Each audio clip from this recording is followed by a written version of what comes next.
Bonjour à toutes et à tous, salut tout le monde, bienvenue sur Acropolis, j'espère que vous allez bien. Je suis content de vous retrouver, c'est cool. Ouais, les QSG comme tu dis Baltic, salut à toutes et à tous. Ça va Sylvain, qu'est-ce qu'il y a? La RGM elle fait son travail comme d'habitude. Pourquoi? Qu'est-ce qui se passe? Bon, ça crépite de partout. Non. Ah si. Si. Oh ça va, c'est honnête. Ça va Sylvain en régie? Ça va et toi Avec Jean? Raphaël? Ça va. Je suis fatigué, je suis pressé de partir en week-end ce soir. J'espère que vous allez bien, surtout j'espère que vous avez passé des bons jours fériés, notamment hier le 8 mai. Je sais pas si vous avez bossé ou pas, mais dites-moi ce que vous avez fait. Est-ce que vous avez regardé à la télé l'hommage sur les Champs-Élysées d'Emmanuel Macron, le ravivage de la flamme du soldat inconnu, tout ça, tout ça. Donc voilà quoi. LOL les jours fériés, voilà. Donc Charles Maurice, ça, on est sûr on est à peu près sûr qu'il a bossé. Mais, et bonjour tout le monde, salut Draco, salut petite crevette, salut petite enclume, salut Priadel, salut Kylian, salut Pierre, salut Loustic, salut Perceval, salut Wolfie, salut Charles du coup, salut l'Auvergnat, salut Hugo. Bonjour tout le monde, soyez les bienvenus sur Acropolis. Effectivement, on va faire les questions d'actualité au gouvernement d'ici une demi-heure à peu près. À l'Assemblée nationale, voilà. Posé dans un parc puis PUBG. Nickel. La base. La base, meilleur programme. As-tu entendu ce qu'un ancien combattant a dit à Macron lors de la cérémonie? Oui! Emmanuel Macron, président de la République, a serré la main à un ancien combattant porteur de drapeau qui lui a dit il faut être très ferme avec tous ces gauchos qui veulent juste foutre la merde. Ce à quoi le président de la République lui a répondu: je ne commenterai pas ce que vous avez dit. Il faut que chacun puisse s'exprimer, mais il faut un peu d'ordre. Je crois, un truc comme ça. C'était un peu surréaliste.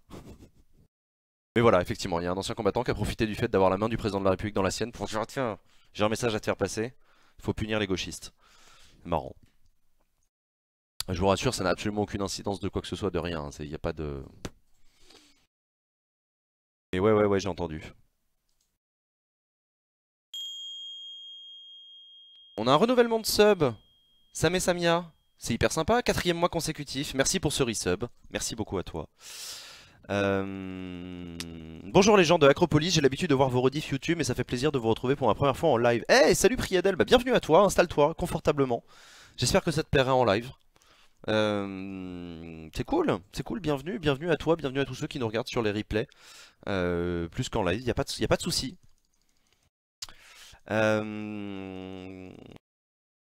Des questions sur le deal iranien à venir je pense. Oh c'est très probable, c'est très probable.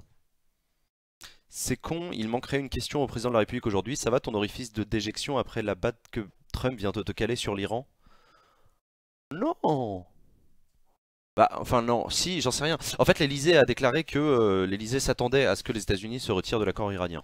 Donc à un côté c'est pas un non-événement mais il n'y a pas de surprise. Et Jean-Yves Le Drian, qu'on va probablement entendre aujourd'hui, a déclaré que l'accord iranien n'était pas mort, il n'y a pas que les États-Unis dedans, même si c'est vrai que...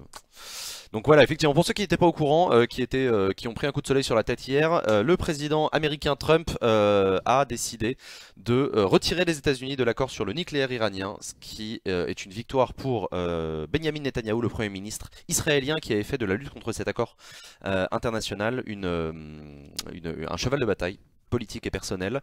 Donc il y a clairement un alignement des États-Unis sur la politique du gouvernement d'Israël de Benjamin Netanyahou. Ça fait suite évidemment au déménagement de l'ambassade des États-Unis à Jérusalem, qui avait déjà beaucoup fait parler d'elle. Mais donc voilà, donc Donald Trump qui entreprend, enfin qui continue le travail de sape de la diplomatie d'Obama. Après être parti de l'accord de Paris, il part de l'accord sur le nucléaire iranien. Donc c'est assez emblématique. On verra ce qu'en dit cet après-midi Jean-Yves Le Drian, ce qu'en pense la diplomatie française. Perso, je pense que ça n'a clairement rien à foutre dans une cérémonie, surtout de ce genre. Ah oui, non, ça je suis d'accord avec toi. Oui, oui. Un ancien combattant porteur de drapeau, il a pas à faire des commentaires personnels sur l'actualité à un président de la République. Mais bon, c'est des vieux monsieur, tu sais. Moi, quand j'étais plus jeune, c'était une de mes missions d'organiser des commémorations avec des anciens combattants et tout. J'ai cru que t'allais dire moi quand j'étais vieux monsieur. Moi, quand j'étais vieux, monsieur, à chaque fois que j'allais le président de la République, je lui disais tout le mal que je pensais des gauchistes. Mais ils sont sympas, les anciens combattants. C'est des vieux monsieur. C'est des vieux monsieur qui boivent beaucoup d'alcool, mais qui, mais qui portent des drapeaux dans les commémorations et qui ont vu des choses pas rigolotes et tout. Peu cliché quand même. C'est un peu cliché, ouais. Salut Tristenza, salut Raven.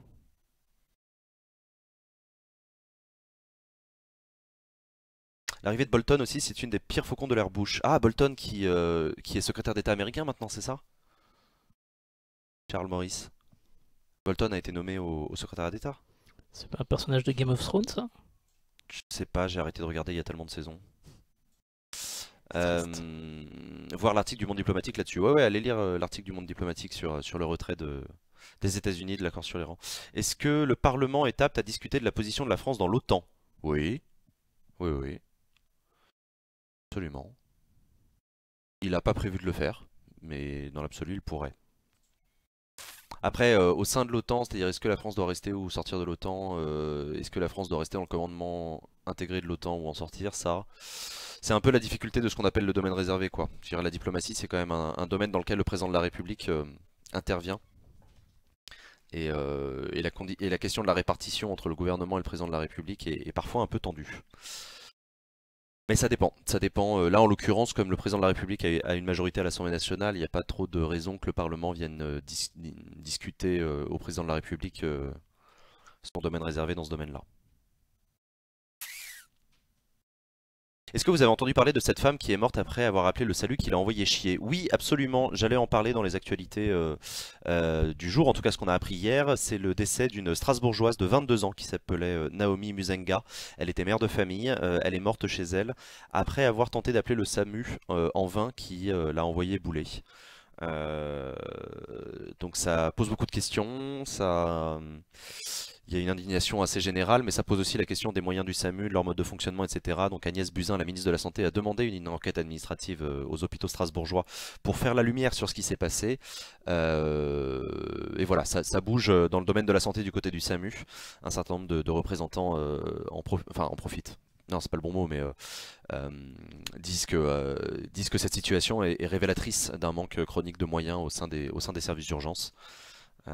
Voilà. Directeur du Conseil de sécurité nationale, c'est plus un conseiller. Ah oui, non, non, non, non, non, le Conseil de sécurité nationale, c'est extrêmement important comme instance aux États-Unis. Ça rigole pas du tout, hein. Conseil de sécurité nationale, c'est un espèce de, ouais, ouais, de gouvernement dans le gouvernement sur les aspects sécuritaires, etc. Oui, effectivement, Bolton, ouais. Donc voilà, donc en tout cas à Strasbourg, il est fort probable qu'on en entende parler aujourd'hui dans l'hémicycle. Agnès Buzyn, la ministre de la Santé, en parlera peut-être. Ce qu'il faut savoir quand même, c'est que ce décès est intervenu le 29 décembre dernier. C'était passé relativement inaperçu jusqu'à ce que la famille de la défunte rende public hier, je crois, ou avant-hier, l'enregistrement de l'appel de Naomi Musenga au SAMU. Enregistrement qui effectivement fait un peu froid dans le dos. J'aimerais bien savoir comment ils sont formés au SAMU. Bah, c'est des urgentistes, hein.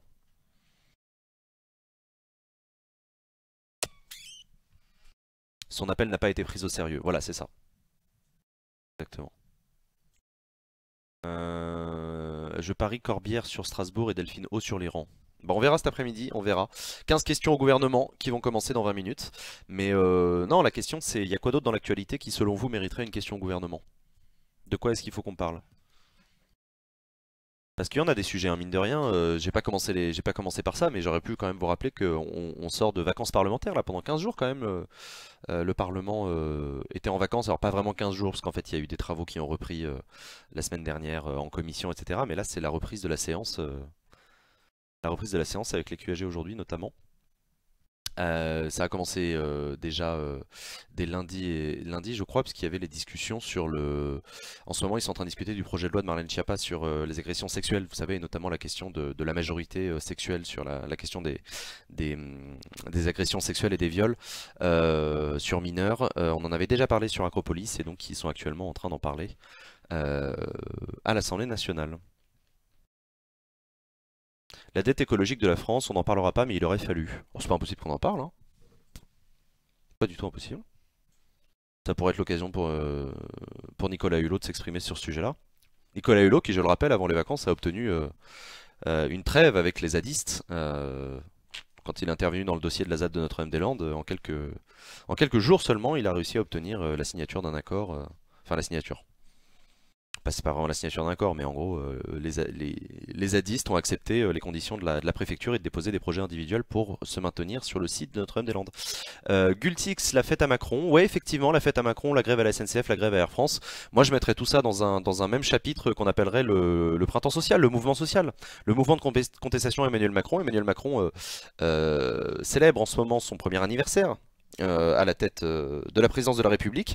Il n'est pas le seul à célébrer cet anniversaire, puisqu'effectivement, samedi dernier, la France Insoumise organisait, enfin c'est pas tout à fait la France Insoumise, c'était à l'invitation notamment de François de Ruffin et de Lordon. François Ruffin. J'ai dit quoi? François de Ruffin. Ah non, ça va pas du tout, c'est de Rugy à chaque fois, tu vois, François de Rugy, François Ruffin. J'y arriverai un jour. François Ruffin a organisé la fête à Macron. À Paris et ailleurs en France, une journée de mobilisation dans la joie et la bonne humeur pour s'opposer à la politique antisociale d'Emmanuel Macron. En tout cas, c'est comme ça que les organisateurs de cette manifestation présentaient leur événement.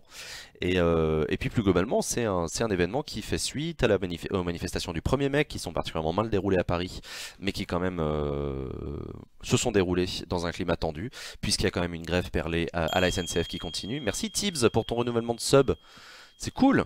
Merci pour ton resub.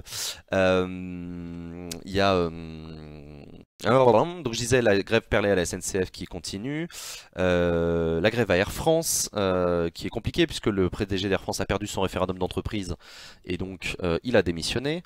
Donc c'est tendu pour la compagnie nationale. Enfin voilà quoi. Donc clairement le mouvement social qui a commencé à la fin de l'hiver, là il continue, il continue, il continue. Et est-ce qu'il va aller jusqu'à l'été? C'est toute la question. Que vont obtenir les grévistes? On ne sait pas du tout. C'est la journée de l'Europe aujourd'hui. Peut-être une question sur l'Europe. Absolument, c'est la journée de l'Europe, le 9 mai. Ça pourrait être l'occasion effectivement de poser une question sur l'Europe. La construction européenne, les relations avec Angela Merkel, tout ça, tout ça. L'Italie qui n'arrive pas à avoir un gouvernement. Ouais, ouais.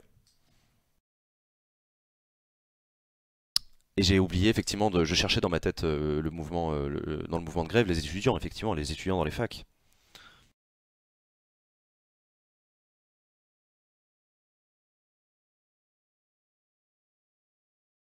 C'était Ruffin et certains militants de Fakir qui engueulaient contre la récupération de la France Insoumise. Ouais, alors apparemment il y aurait un début de dissension entre Ruffin et la France Insoumise. Je sais pas à quel point c'est vrai, à quel point c'est important à ce niveau-là. Je sais pas. En vrai, j'ai eu un gros problème avec les mouvements dans ma fac. Ils étaient partis sur des réunions non mixtes interdites aux hommes cis blancs. J'ai été un peu choqué et déçu. Je sais pas quoi en penser. Ah, c'est intéressant ça. La non-mixité militante. Tout un sujet. Que vont obtenir les grévistes? Ça, on le sait, rien. C'est probable. J'en sais rien. Je suis pas dans la tête du gouvernement. Mais effectivement, Emmanuel Macron, Édouard Philippe, pardon, a annoncé qu'il était prêt à recevoir. Il a reçu les organisations syndicales lundi, les unes après les autres, je crois. Non, non, tout en même temps. C'était tout en même temps? Ouais. Je croyais que c'était les uns après les autres. Il me semble que c'était tout en même temps, avec Elisabeth Borne également. Avec Elisabeth Borne, et ça c'est normal, ministre des Transports. Ouais. Y compris CFDT, UNSA et tout? Il me semble. Ah d'accord. Mais bref, il les a reçus, mais il a été très clair en les recevant. On ne touchera pas au principe de l'ouverture à la concurrence, on ne touchera pas au principe de la fin du statut de cheminot pour les nouveaux entrants. Voilà. Après, on peut toucher au reste, c'est-à-dire à pas grand-chose. Une fois qu'on a dit qu'on parlait pas des piliers de la réforme, à quoi ça sert de discuter, c'est toute la question. Il a à nouveau confirmé qu'il y aurait une reprise de la dette aussi progressive. Ouais, alors il a laissé la porte ouverte à une reprise de la dette, et je crois que Gérald Darmanin et les ministres de l'économie Bruno Le Maire ont tout de suite fait savoir qu'ils étaient pas chaud bouillants à l'idée. Mais effectivement, une grosse partie de la négociation va se tourner autour de la reprise de la dette de la SNCF. Ouais. J'étais à la manif du 5 mai, mais je pense que le mouvement va s'essouffler. Qu'est-ce qui te fait dire ça? Pourquoi ça s'essoufflerait? C'est possible, hein, j'en sais rien, c'est une vraie question. Hein. Y a pas de... Est-ce que tu constatais qu'il y avait moins de monde qu'avant, que les gens commençaient à être fatigués? Je sais pas. Coucou Acropolis, coucou le chat. Live from le studio graphique des ministères de Bercy pour la première fois. C'est cool ça, tu bosses là-bas? GG. 80 000 personnes pour une manif qui devait réunir un certain nombre de manifs nationales à Paris, c'est trop peu pour peser. C'est vrai. Alors 80 000 personnes, tu parles de quoi? De la fête à Macron? Parce qu'en plus, il y a, évidemment, sinon ce serait pas drôle, il y a un débat sur les chiffres, sur la comptabilisation du nombre de manifestants, entre les organisateurs et la police, mais aussi les médias qui ont recours au cabinet occurrence pour compter les manifestants. Et, euh, et la méthode de comptage des manifestants du cabinet occurrence est très très proche de la méthode de comptage de la préfecture de police, donc les chiffres sont très proches à l'arrivée. Et, euh, et donc voilà. Mais effectivement, quel que soit le chiffre, c'est relativement peu, ouais. Enfin, c'est relativement peu. Ouais, encore une fois, c'est relativement peu. Comparé à des grands mouvements historiques, particulièrement massifs, le CPE, les grèves de 95, etc. En fait, le gouvernement doit attendre le 20 mai pour annoncer sa reprise de la dette SNCF parce que si c'est annoncé maintenant, il se tiendrait pas les 3% du déficit, Bruxelles va couiner. Ah, c'est rigolo ça. La nomination du directeur de LCP, c'est quand même particulier suite à la diffusion de son clip de propagande sur France 3. On dit documentaire. Alors, documentaire de France 3, bah du coup, à l'occasion du premier anniversaire d'Emmanuel Macron, effectivement, France 3 a diffusé hier ou lundi, je ne sais plus, Lundi, je crois. lundi soir, un documentaire sur l'accession au pouvoir d'Emmanuel Macron. Et c'est dans ce documentaire qu'on entend Emmanuel Macron faire sa fameuse phrase qui a beaucoup fait réagir, de comparaison entre le sacrifice patriotique du colonel Beltrame et les pleurnichards des APL. C'est pas exactement le mot qu'il a utilisé. Beaucoup de réactions sur cette phrase-là, le côté très cash d'Emmanuel Macron. Et bah, c'est quoi cette histoire de directeur de LCP? La chaîne parlementaire a un nouveau directeur qui était un documentariste qui a notamment réalisé un documentaire sur Emmanuel Macron. Et qui Voilà. a travaillé à la campagne d'Emmanuel Macron. Et qui a travaillé dans la campagne d'Emmanuel Macron. La SNCF, au lieu de pinailler sur le statut ou la dette, qu'on se colle sérieusement à l'entretien et à la rénovation des voies, on aurait déjà avec ça un réel bénéfice. Ouais, mais tu parles des voies de quoi? De TGV, de TER et tout? Toute la question des intercités, la compétence des régions, tout ça, tout ça. C'est pas cash, c'est cynique. Non, mais c'est cynique dans la pensée, c'est cash dans la forme. C'est rare qu'un président de la République exprime aussi clairement devant une caméra sa pensée profonde, a fortiori sur des manifestations. En général, c'est plutôt des ministres, des députés de la majorité, des porte-flingues quoi, qui s'occupent de dire ça. Président de la République, en principe, traditionnellement, il a plutôt un rôle au-dessus des partis. Moi, vous savez, je suis pas dans le débat, je veux rassembler tout le monde, réunir tout le monde, etc. C'est plutôt ça la posture présidentielle habituelle dans le débat public. Quelle indignité de faire des commentaires de QAG alors qu'Arnaud Beltrame s'est sacrifié pour la nation française. Ah là là.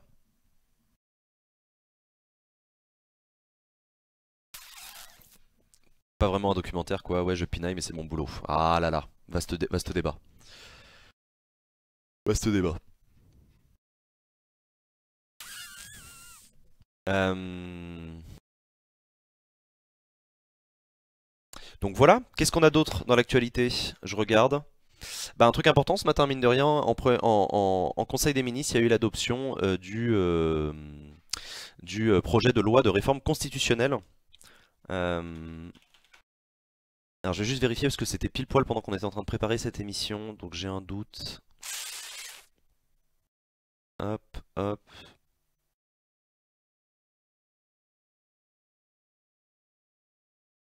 Alors, qu'est-ce qu'il a dit du coup ce matin? Normalement, il n'a pas changé par rapport à l'annonce, hein, on est d'accord. Là, on est dans l'adoption technique.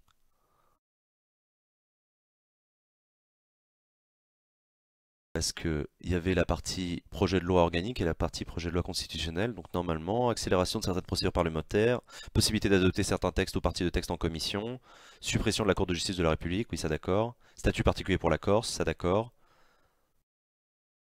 Réduction du nombre de parlementaires, limitation du cumul des mandats dans le temps et dose de proportionnelle. Voilà, c'est ça. Et la réduction du nombre de parlementaires, ça par contre, ça passera par la loi organique. C'était ça le truc. Ouais, c'est ça. Pour quelle réforme? Pour la réforme institutionnelle. La fameuse réforme institutionnelle d'Emmanuel Macron, qu'on avait déjà commenté sur Acropolis, sa présentation en direct il y a quelques semaines maintenant. Et qui vient donc d'arriver dans sa phase opérationnelle, puisque l'adoption en Conseil des ministres du projet de loi constitutionnel ouvre la porte à une discussion par le Parlement du projet de loi de réforme constitutionnelle, avant l'ultime étape qui sera une éventuelle convocation du Congrès. Voilà. Donc là, c'est le gouvernement, encore une fois, un conseil des ministres qui adopte un projet de loi, c'est le gouvernement qui adopte sa propre copie, c'est ce que le gouvernement voudrait, et maintenant ils vont soumettre ça à nos chers représentants. dont le boulot va être de regarder cette réforme dans le détail, de l'amender, etc. Quoi, vous préparez les émissions? On a pris cette sale habitude, ouais.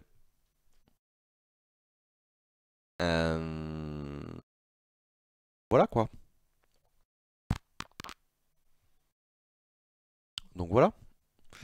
Il est 14h51, il reste 9 minutes avant le début de la séance de questions d'actualité au gouvernement. On va continuer à balayer un peu l'actualité pour voir quelles sont les questions qui pourraient se poser. Ouais, on a parlé de ça, on a parlé du mouvement social, on a parlé de Strasbourg et le décès de cette mère de famille qui a essayé d'appeler le SAMU, les 1 an de Macron, Trump qui se retourne de l'accord sur le nucléaire iranien, le début du festival de Cannes, avec une magnifique phrase de Polanski qui parle du mouvement MeToo comme étant une... il a dit quoi? Attends, le mot c'était hystérie collective, comparable à la Saint-Barthélemy. Saint-Barthélemy, hein, pour ceux qui s'en souviennent pas, on était au Moyen-Âge et en gros, les catholiques ont tué des protestants par dizaines de milliers en quelques jours, nuits. Voilà. De là comparer ça à MeToo, bon, à vous de voir. Voilà. Salut, c'est rare que j'arrive à vous voir en direct. Salut Gia, eh ben c'est cool, bienvenue à toi. Cool que tu puisses nous voir en direct. Tout se perd, les émissions sont préparées, la carte son fonctionne. Ah, t'es méchant. À propos de préparation d'émissions, hein, oubliez jamais les émissions, en tout cas l'émission d'aujourd'hui a été préparée d'une main de maître par Amy et son équipe de bénévoles, à savoir Sylvain, Benoît et Adrien. Merci beaucoup à vous quatre. Attendez, il parle du Festival de Cannes à l'Assemblée. Non, non, non, je dis pas qu'ils vont en parler. Je dis juste que c'est dans l'actualité. Voilà, c'est aujourd'hui l'ouverture du festival. Après, est-ce qu'il y a un député qui veut saisir l'occasion du Festival de Cannes pour poser une question au gouvernement sur, par exemple, la culture? Why not, tu vois? C'est fréquent hein, que les députés ils profitent de l'actualité pour raccrocher au wagon en disant bah voilà aujourd'hui, enfin typiquement si t'es un député qui t'intéresse aux questions de financement de la culture etc. Bah tu peux poser une question en disant bah voilà Madame la ministre de la Culture, aujourd'hui c'est l'ouverture du Festival de Cannes, c'est un grand festival international etc. Et j'en profite pour vous demander où est-ce qu'on en est sur le dossier voilà, de financement du cinéma. Voilà. Et comme c'était Edouard Baird, le ministre, celui qui a fait le discours de la cérémonie d'ouverture, enfin l'animation, la question pourrait être, Madame la ministre de la Culture, est-ce que c'est une bonne situation, c'est un ministre aujourd'hui dans le gouvernement? Ça me paraît être une bonne question. N'est-ce pas?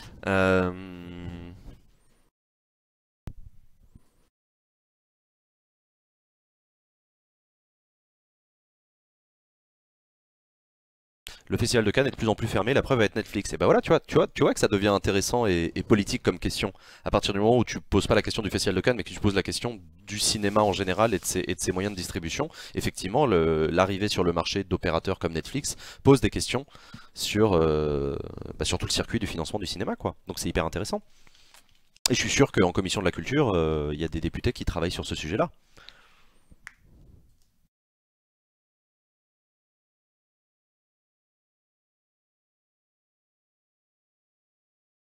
Justement, petite question par rapport à Cannes et à son non-acceptation des nouvelles modes de diffusion de la culture cinématographique. Et ben voilà, tu vois, ça mériterait une question. Après, le gouvernement n'est pas organisateur du Festival de Cannes, donc ce serait difficile pour la ministre de la Culture de répondre sur Cannes en particulier. Attendez, excusez-moi.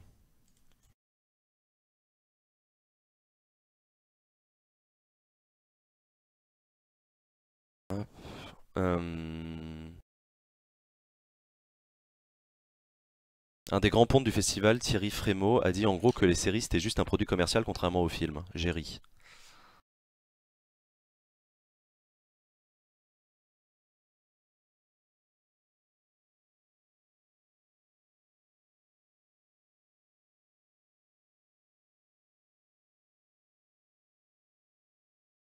Hop, excusez-moi.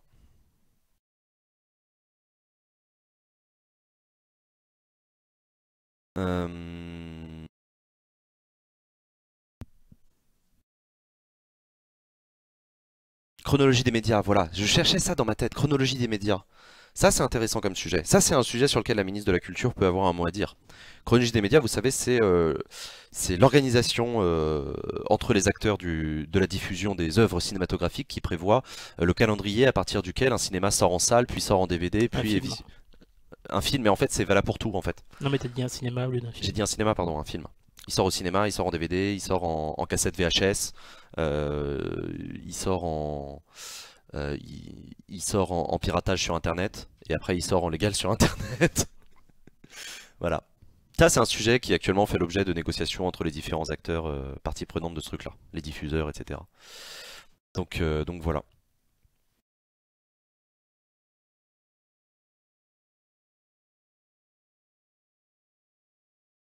C'est vrai que c'est très intéressant ces sujets, mais j'ai comme un doute quant au fait que le sujet sera abordé, enfin on verra bien.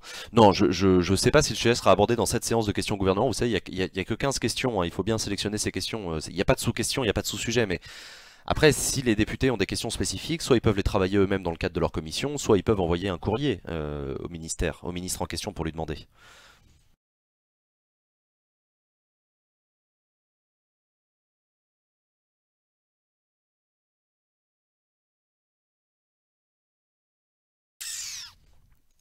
Donc voilà.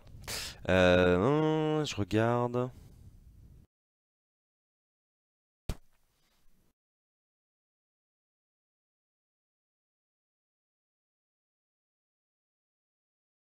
Donc voilà. Bah écoutez, chers amis, il reste 3 minutes, hein. Si vous avez une dernière question à poser au gouvernement, c'est le moment, parce qu'après c'est trop tard. Et puis après, on verra si les députés, eh ben, ils sont raccord avec vous sur les sujets de préoccupation du moment. De quoi ils pourraient parler, je sais pas.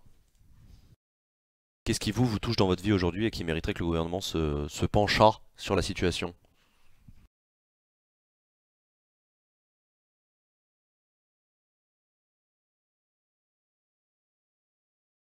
À l'époque de la consultation Prélo-Hadopi, un sale troll avait balancé en audition publique: en gros, aujourd'hui, on doit attendre 12 mois pour avoir une version française mal traduite diffusée à une heure qu'on ne choisit pas, ou attendre 24 heures pour une version originale de bonne qualité et regarder autant qu'on veut. C'est ça votre loi. Ah, les trolls. Elle existe encore, la loi Hadopi? Oui, bien sûr. La Hadopi existe toujours. Elle a beaucoup été vidée de sa substance, mais la haute autorité existe toujours.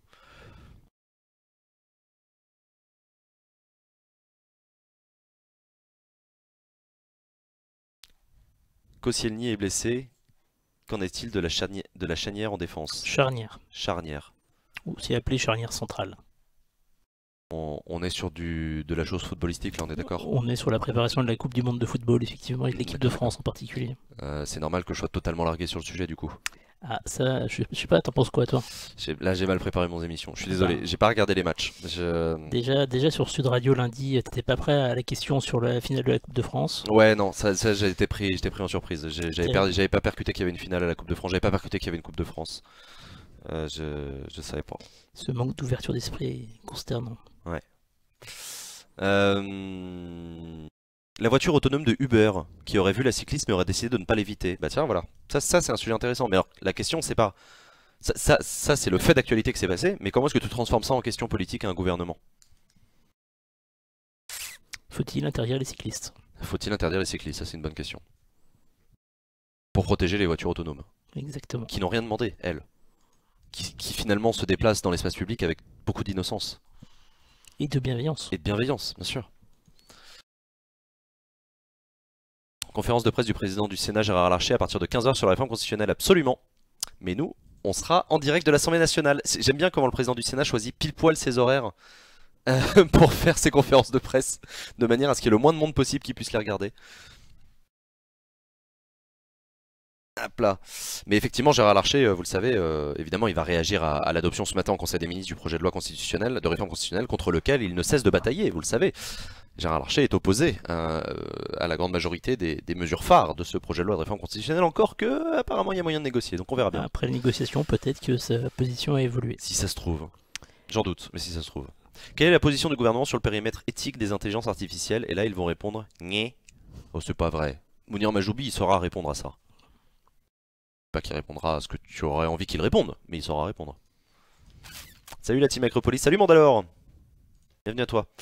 Faut-il interdire les vélos autonomes? Faut-il interdire les voitures autonomes? Ils vont te répondre de lire le rapport Villani surtout. Non, non, le gouvernement répond pas. Le gouvernement s'inspire des rapports parlementaires. Mais les parlementaires s'appuient sur leur propre rapport pour poser des questions au gouvernement.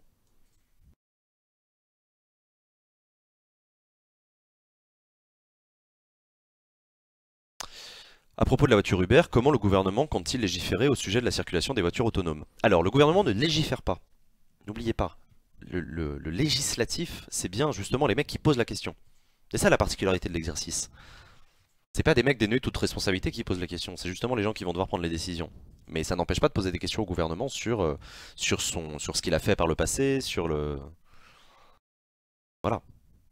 Je vous propose donc de passer au QSG. Chers amis, on va se mettre un générique dans les oreilles, on va se retrouver tout de suite en direct de l'hémicycle du Palais Bourbon pour la séance de questions d'actualité au gouvernement. A tout de suite.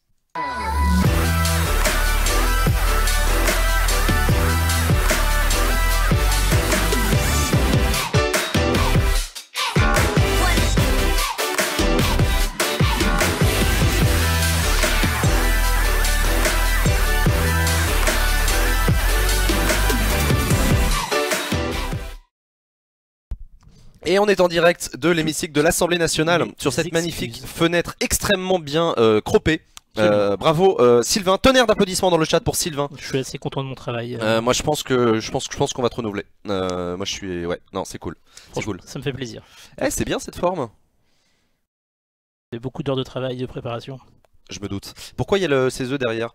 Bon, moi je pose plus de questions. Alors, tu veux les détails ou pas? Non, je te laisse faire.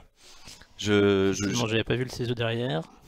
Mais c'est aussi une des raisons pour lesquelles on a commencé le compte à rebours un peu tard. Ouais, il y a eu des merdes, au niveau informatique. Je sais plus qui derrière tout à l'heure disait que tout se perdait sur Acropolis, pas du tout. Vous voyez, on est toujours autant à la ZUB. Faut pas croire. Voilà, ça c'est mieux. Ensuite.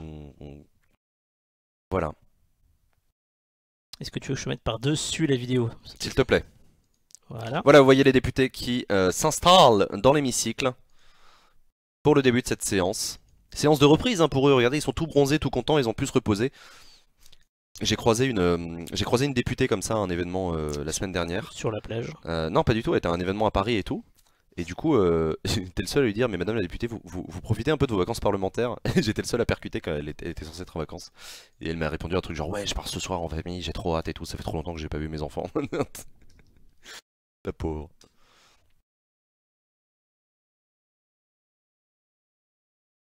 Nouvelle Gauche a changé de président, remarque vaut mieux que Faure est devenu patron du PS. Mais oui, bien sûr, le groupe Nouvelle Gauche a changé de président. C'est devenu Valérie Rabault. La séance est ouverte. Et voilà, François de Rugy qui ouvre la séance de questions au gouvernement. L'ordre du jour appelle les questions au gouvernement et la première question est posée par monsieur Thierry Benoît. Thierry Benoît, le Merci, premier, monsieur a posé le une Président. question. Monsieur le Premier ministre, il y a quelques heures, le président Donald Trump a annoncé sa décision de retirer de manière unilatérale les États-Unis de l'accord sur le nucléaire iranien. Cette action risque d'entraîner un regain de tension au Moyen-Orient et autour d'Israël, tout en consacrant le rejet... Merci beaucoup Donald Trump pour ton abonnement à Acropolis. Au moment où Thierry Benoît, le député d'Ille-et-Vilaine, pose une question sur ton retrait de l'accord iranien. Même si elle souhaite renforcer cet accord. Trump reçoit, mais Trump décide. Le défilé désordonné des chefs d'État européens n'y fait rien. Ils sont condamnés individuellement à suivre les desiderata du géant américain. La visite du président Macron n'a finalement été qu'au crédit du président Trump, affaiblissant ainsi la position de la France et de l'Europe. Pire encore, Mme Merkel a fait de même. Thierry Benoît qui attaque très fort le gouvernement en tirant les conclusions terribles selon lui de la visite d'Emmanuel Macron aux États-Unis en disant qu'en gros Emmanuel Macron a beau eu se rendre aux États-Unis, ça n'a servi à rien. Le président de la République, Emmanuel Macron, a aussi été élu sur le sujet du projet européen et sur l'ambition de la France pour l'Union européenne. Aujourd'hui, 9 mai, journée de l'Europe, la question cruciale se pose encore sur l'avenir du projet européen et sa crédibilité, tant vis-à-vis des partenaires extérieurs que vis-à-vis des 500 millions d'Européens. Monsieur le Premier ministre, au-delà de la Grande Marche pour l'Europe, quelles initiatives La Grande Marche pour l'Europe, c'est le nom donné par la France, par la République en marche, pardon, à une initiative pour célébrer l'Europe. Tel que nous l'appelons de nos voeux au groupe UDI Agir et Indépendants. Le groupe UDI Agir Indépendant, représenté par Thierry Benoît aujourd'hui, du coup, qui pose une question sur le sujet international. Le groupe UDI qui est plutôt favorable à la position macronienne sur l'Europe, mais qui demande quand même des comptes à Jean-Yves Le Drian. La décision. On écoute le ministre des Affaires étrangères qui dirige la diplomatie française. L'accord nucléaire est, vous l'avez dit, une décision unilatérale. C'est une décision américaine qui n'engage que les États-Unis, qui renoncent à tenir la parole donnée. Le retrait américain, certes, fragilise l'accord, mais il n'annule pas l'accord. Et c'est la force du multilatéralisme que l'on peut marquer en particulier aujourd'hui, Journée de l'Europe, que de dire que l'accord de Vienne du 14 juillet 2015 est toujours à être respecté. Pour les Européens qui croient en cet accord, qu'ils ont activement contribué à négocier, le retrait des États-Unis implique de rester unis, de parler aux Américains, de parler aux Iraniens et de travailler ensemble sur plusieurs directions. D'abord, maintenir l'engagement dans l'accord, tant que l'Iran respectera cet accord, ce qui est le cas aujourd'hui. Et c'est le sens de la démarche qui a été... A priori, effectivement, les autorités iraniennes ont fait savoir qu'elles souhaitaient rester dans l'accord. Par la chancelière Merkel, par la Première ministre May, et c'est également ce qu'a dit, au nom de l'Union européenne, Madame Mogherini. Ensuite, il nous faut travailler... Federica Mogherini, c'est celle qui représente la diplomatie de l'Union européenne. Jean-Yves Le Drian qui a commencé sa réponse en opposant l'unilatéralisme de la décision de Donald Trump au multilatéralisme de l'accord, et il en a profité pour faire un clin d'œil à l'Union européenne, évidemment. L'Union européenne qui est quand même un chantre du multilatéralisme par définition, si je puis dire. Dans la déstabilisation et les tentations hégémoniques qu'a l'Iran dans la région. Et sur ces engagements-là, l'Europe restera unie et sera très solidaire. Merci, Monsieur le Ministre. La parole est à Monsieur Richard Ferrand. Richard Ferrand, président du groupe La République En Marche, qui va poser une question à son tour au gouvernement.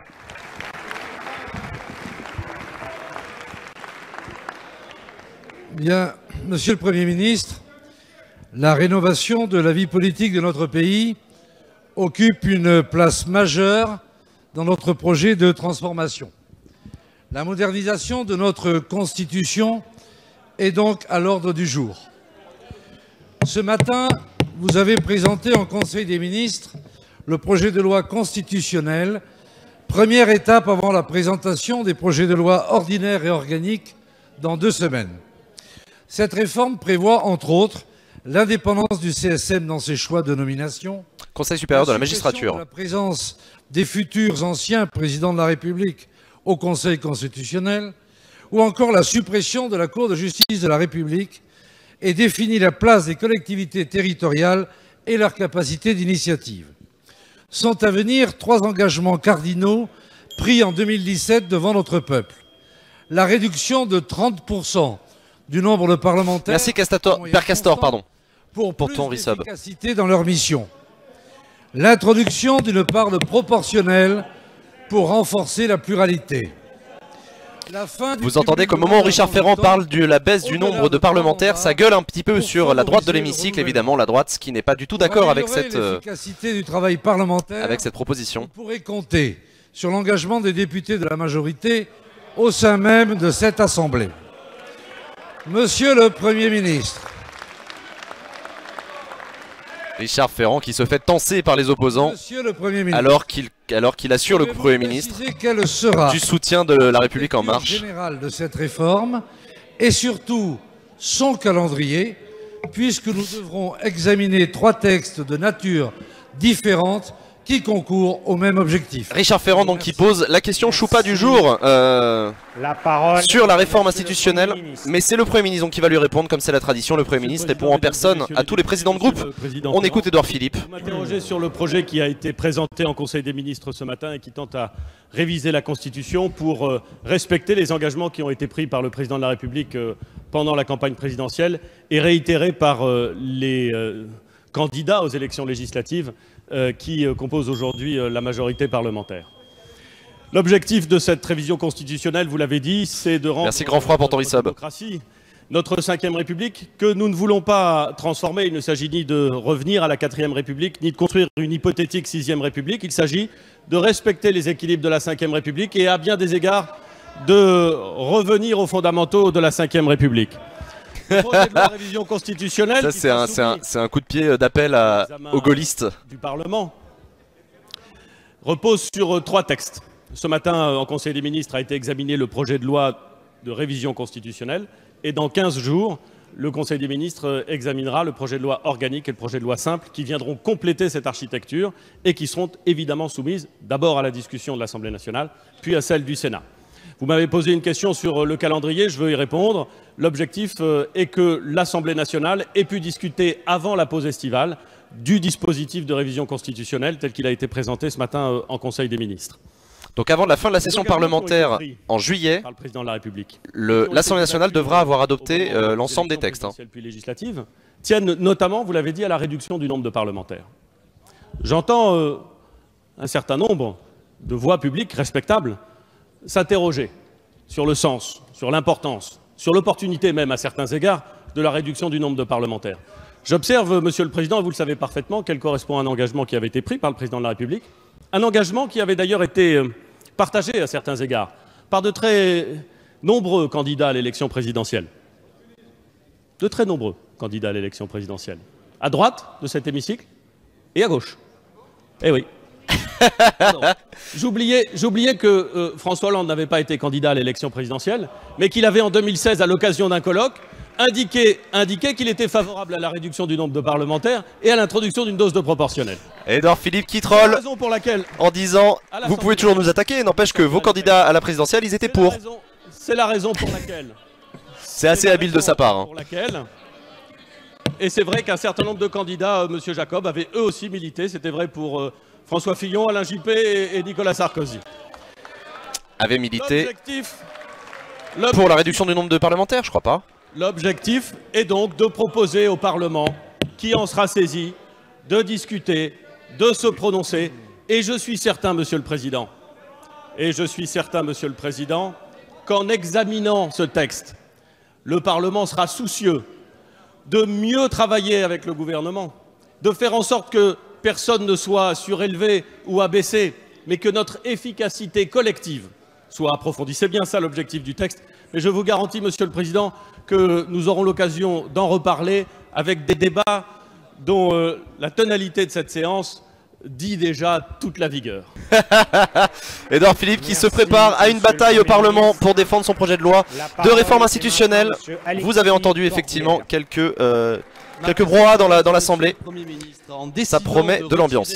Unilatéralement, son pays de l'accord historique sur le nucléaire iranien, conclu en juillet 2015, le président des États-Unis, M. Trump, n'est plus qu'un pyromane au Moyen-Orient, craquant une allumette au corps même de la poudrière. La France ne doit ni s'aligner sur cette trumpisation du monde qui rompt avec les traités internationaux et les accords de Paris, ni s'associer avec cette déstabilisation géopolitique aux motivations irresponsables. Les embrassades récentes entre M. Trump et Macron il y a 15 jours n'auront servi à rien, puisque les cartes étaient de toute évidence tirées d'avance. C'est manifestement pour satisfaire les demandes du Premier ministre israélien, M. Netanyahou, que cette décision a été prise, servant ainsi la volonté d'un gouvernement de plus en plus agressif, augmentant les tensions déjà nombreuses.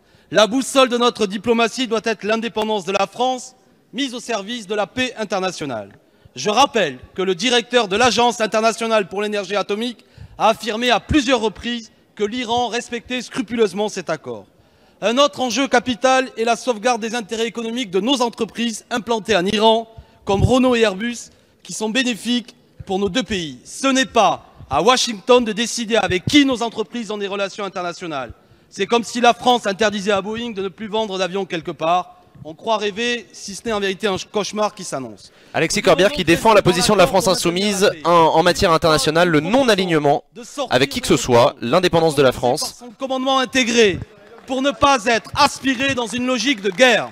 Et Alexis Corbière qui dénonce la présence de la France au sein de l'OTAN. Nécessité de cesser la vente d'armes à l'Arabie Saoudite, allié des États-Unis et oppresseur du peuple yéménite, ainsi qu'à d'autres pays dont l'activité militaire contribue à l'escalade des tensions au Moyen-Orient. Monsieur le Premier ministre, ma question est la suivante. Allez-vous sortir de l'OTAN? Allez-vous, au-delà des paroles, cesser d'aligner la France sur la diplomatie des États-Unis Et que comptez-vous faire sur le plan diplomatique pour préserver l'accord sur le nucléaire avec l'Iran et refuser que M. Trump façonne le nouvel ordre mondial menaçant la paix dans le monde? Merci. Alexis Corbière, il est prof d'histoire et on le dit potentiel successeur de Jean-Luc Mélenchon à la tête de la France Insoumise. Jean-Yves Le Drian qui va lui répondre. Mesdames et messieurs les députés, je l'ai dit il y a un instant, la France regrette la décision du président Trump et est en désaccord profond avec celle-ci. Cette décision rompt avec deux principes importants des relations internationales. D'abord, la règle du respect de la parole donnée lorsque des accords sont respectés par les parties.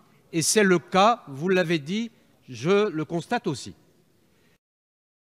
Ah, on a un léger bug alors que Jean-Yves Le Drian commençait à peine sa réponse à Alexis Corbière sur la question du retrait par Trump des États-Unis de l'accord sur le nucléaire iranien. Alexis Corbière. Alexis Corbière, j'ai dit quoi? Alexis de Corbière. De Corbière, ça va pas du tout. Hein, arrête de mettre des deux partout. Hein. Moi je fous des particules à tout le monde. Lorsque des accords sont respectés par les parties. Et c'est le cas, vous l'avez dit, je le constate aussi. Et d'autre part, rompt avec le principe de la non-prolifération validé par l'ensemble de la communauté internationale. La France, monsieur le député, restera dans l'accord et continuera pour sa part à l'appliquer tant que l'Iran en respectera intégralement les termes. Et cette position est aussi celle des Européens. Donc pour nous, l'accord n'est pas mort. Nous demandons ça a le mérite d'être clair. Simplement trois choses à l'Iran. Faire preuve de retenue et de responsabilité. Je constate que les premières déclarations du président Rouhani vont dans ce sens. C'est vrai. Continuer à appliquer scrupuleusement l'accord et s'abstenir de comportements déstabilisants dans la région. Vous voyez, monsieur le député, la France entend maintenir la voie du dialogue et de la paix. C'est pourquoi elle refuse de se laisser enfermer dans une impasse qui mènerait à la guerre. Jean-Yves Le Drian, donc qui est d'accord avec Alexis Corbière. La parole est à Madame On ne s'aligne pas avec Trump, la preuve, nous on reste dans l'accord. C'est beau quand même. Bon, il n'a pas parlé de l'OTAN. Ma question porte également sur le JCPOA et je me réjouis que tous les groupes politiques se saisissent de ce sujet, ce qui témoigne de son importance pour la France. Cet accord couronnait 12 années de négociations diplomatiques et marquait un tournant historique dans la lutte contre la prolifération nucléaire. Mais surtout, cet accord apportait une garantie puissante de sécurité pour le Moyen-Orient et pour le monde. Le retrait américain porte gravement atteinte au multilatéralisme. Il signe un renoncement des États-Unis à leur responsabilité mondiale et ruine les espoirs du peuple iranien qui aspire à une ouverture sur le monde. Si l'Iran venait à décider de se retirer de l'accord à son tour, une telle décision ferait peser une menace gravissime sur la paix dans la région. Ce retrait est évidemment une immense déception, mais il ne doit pas nous empêcher, nous Français, nous Européens, de continuer notre travail de diplomatie. Le président de la République, avec Theresa May et Angela Merkel, l'a rappelé hier. Les E3 resteront partis à l'accord et demeureront engagés pour sa mise en œuvre. Dans un contexte de retrait des États-Unis, Monsieur le Ministre, il n'y a aujourd'hui qu'une seule force de négociation et de paix, c'est l'Europe. L'Europe doit parler d'une seule voix. Qu'est-ce que vous en pensez de ça? Est-ce que l'Europe, selon vous, est assez forte pour prendre la place, si je puis dire, des États-Unis, du Royaume-Uni et de l'Allemagne? C'est également le sens de la lettre adressée au Congrès américain et signée par plus de 500 députés français, allemands et britanniques, dont des députés de cette Assemblée et de tous les bords politiques, lettre que je porterai à Washington la semaine prochaine. Aujourd'hui, en cette journée de l'Europe, il est plus que jamais important que l'Europe prenne les devants. De notre unité sur la question. Delphine O, elle est députée du 19e arrondissement de Paris. Elle pose une question aujourd'hui sur l'accord iranien pour la simple et bonne raison qu'elle est présidente du groupe d'amitié France-Iran à l'Assemblée nationale. Elle est directrice générale d'une société de presse. Je vous remercie. Merci. Et elle est très engagée sur les sujets internationaux, Delphine O, Jean-Yves Le Drian, qui donc pose une question à Jean-Yves Le Drian qui va pour la troisième fois s'exprimer sur ce sujet. J'ai répondu en partie déjà à vos interrogations. Je voudrais aussi, avec vous, souligner la gravité de la situation et vous dire que, après m'être entretenu avec mes collègues allemands... Non, elle s'appelle bien Delphine O. Son nom de famille, c'est O. Me dites pas que c'est la première fois de votre vie que vous voyez quelqu'un qui a un nom de famille à une seule lettre. Rester dans l'accord, mais être unis dans nos positions et en harmonie avec la position de Mme Mogherini. Nous allons d'ailleurs avoir, à cet égard, une rencontre en début de semaine prochaine et nous serons amenés... Ah ouais, c'est la première fois? Ah pardon, excusez-moi. ...le ministre iranien des Affaires étrangères. Et pour sa part, le président de la République s'entretiendra aujourd'hui... Désolé, je crois que j'avais un gars dans ma classe quand j'étais au lycée qui avait une seule lettre dans son nom de famille, pareil. Point qui nécessitera encore plus la solidarité européenne, qui a été en partie évoquée par certaines questions, qui est celui des flux commerciaux et d'investissement avec l'Iran, qu'il nous faut absolument maintenir pour que l'Iran sente le retour de ses engagements sur le territoire iranien. Et oui, en fait c'est ça, parce qu'il y a quelqu'un tout à l'heure dans le chat qui me demandait quel était le contenu de l'accord. Évidemment c'est un accord politique, mais en gros en échange du fait que l'Iran arrête son programme nucléaire militaire, les États membres de l'accord, les États partis, participent avec l'Iran au développement de son économie, voilà, organisent un peu les choses pour que les choses se passent bien. Voilà. Et donc Jean-Yves Le Drian qui vient de dire effectivement la France reste partie à l'accord, c'est-à-dire que tant que l'Iran continue à respecter l'accord, eh ben on continue à négocier avec des Iraniens des échanges commerciaux, etc. Tout à l'heure Alexis Corbière a parlé de la présence d'Airbus sur place par exemple, c'est un bon exemple. Et de le faire aussi dans le cadre européen, parce que nous sommes tous devant cette difficulté, d'autant plus qu'on ne sait pas aujourd'hui le périmètre exact des sanctions nouvelles que voudraient imposer les États-Unis. En tout cas, sachez bien, Madame la députée, notre détermination et la volonté d'agir en solidarité avec... Et oui, Jean-Yves Le Drian qui dit Trump se retire de l'accord, mais on ne sait pas encore si Trump va pour autant prendre de nouvelles sanctions contre l'Iran et quelles en sont la nature, donc on verra bien. Allez, on continue avec Dominique Potier. Le président s'adresse à Monsieur le Premier ministre. Hier, nous avons rendu hommage dans nos villages, dans nos villes, à ceux qui nous ont permis de sortir de la nuit de l'Europe. Aujourd'hui, nous célébrons la déclaration de Robert Schuman qui commençait ainsi. La paix mondiale ne saurait être sauvegardée sans des efforts créatifs à la mesure des dangers qui la menacent. Le président de la République, dans la Nouvelle Revue française, évoquait il y a peu la perte du sens dans la politique. Il évoquait le retour du tragique de l'histoire, dont nous avons une illustration dans les questions précédentes à cet instant. Monsieur le Premier ministre, n'est-il pas temps, aujourd'hui, le temps n'est-il pas venu de retrouver l'esprit des pionniers qui ont fondé l'Europe il y a près de 70 ans? Ils ont mis en commun le charbon, l'acier, l'énergie, bâti et fondé les bases de notre économie moderne. Aurons-nous l'audace aujourd'hui de sortir des scandales qui animent et qui scandalisent les peuples partout en Europe? Scandale des paradis fiscaux, scandale des sociétés boîtes aux lettres, sans foi ni loi, des sociétés nomades. Serons-nous capables d'associer les 140 millions de salariés européens à la décision de l'avenir de l'économie sur le modèle de la codétermination allemande? Serons-nous capables de bâtir une responsabilité sociale et environnementale qui aille jusqu'au bout de la planète pour nos entreprises? Serons-nous au rendez-vous de l'économie du futur, celle de la dignité humaine, des communs et de la résilience climatique? Monsieur le Premier ministre, n'est-il pas temps de bâtir un modèle de société? Dominique Potier, l'agriculteur, qui pose une question au gouvernement. Il était un soutien de Manuel Valls sous la précédente législature. Il était déjà d'ailleurs député. Il pose une question sur l'Europe et sur son avenir et sur ses enjeux contemporains, alors que vous voyez derrière son épaule gauche et Olivier Faure, le nouveau premier secrétaire du Parti socialiste. Le temps est venu. Serons-nous au rendez-vous? Merci. Voilà, serons-nous au rendez-vous de l'histoire finalement. À Monsieur Benjamin Griveaux. Et c'est Benjamin Griveaux qui va lui répondre sur la France en Europe et l'avenir de l'Europe. Monsieur le député, vous posez là une question quasi civilisationnelle qui rend hommage finalement à la démarche qui a été engagée par les pères fondateurs de l'Europe, vous le disiez, qui ont mis en commun pour construire la paix d'abord le charbon et l'acier et ensuite des traités qui, par le commerce, ont permis aussi de construire la paix, considérant que des pays qui s'étaient fait la guerre pendant de très nombreuses années, pendant des décennies, eh bien, avaient ce chemin-là en commun. Les questions que vous évoquez, que ce soit la lutte contre la fraude fiscale et l'évasion fiscale, la question de la meilleure rémunération des fruits de la croissance, et le président de la République s'y est engagé à maintes reprises, rappelant très régulièrement qu'il n'y a pas de croissance juste si elle n'est pas partagée, que les impératifs de la transition énergétique et environnementale qui seront inscrits, à n'en pas douter, dans les débats qui se tiendront dans le cadre des élections européennes qui se tiendront l'année prochaine, sont au cœur de l'identité du continent européen. Et si il y a évidemment des divergences entre les différents pays membres, nous avons cette identité commune, cet attachement commun à un modèle social, à une économie sociale de marché qui fait de la redistribution des richesses et par exemple de notre modèle de protection sociale un des piliers de l'identité européenne. Ces différents éléments, nous avons engagé déjà des travaux nombreux pour pouvoir les inscrire dans la loi. Nous les poursuivrons évidemment dans le cadre des élections européennes, mais la France est aussi aux avant-gardes et je pense en particulier au projet de loi Pacte qui a associé 6 parlementaires et 6 chefs d'entreprise et qui a rendu des travaux intéressants et les travaux que vous avez... Le projet de loi Pacte qui commencera à être étudié bientôt. Si je dis pas de conneries, c'est avant l'été normalement la loi Pacte. Enfin, ça devrait être dans le courant du mois de mai même. Et une meilleure représentation, mais également comment on réfléchit à une meilleure répartition des fruits de la croissance, notamment dans les entreprises de moins de 250 salariés. C'est le travail engagé par Bruno Le Maire sur l'intéressement et la participation. Et sachez que nous comptons sur vous pour pouvoir y participer pleinement. Merci, Monsieur le Ministre. La parole est à Monsieur Jean-Louis Bourlanges. Ma question s'adresse à Monsieur le ministre de l'Europe et des Affaires étrangères. Le 9 mai 1950, la France, par la voix de Monsieur Robert Schuman, dessinait précisément les contours de la future Union européenne.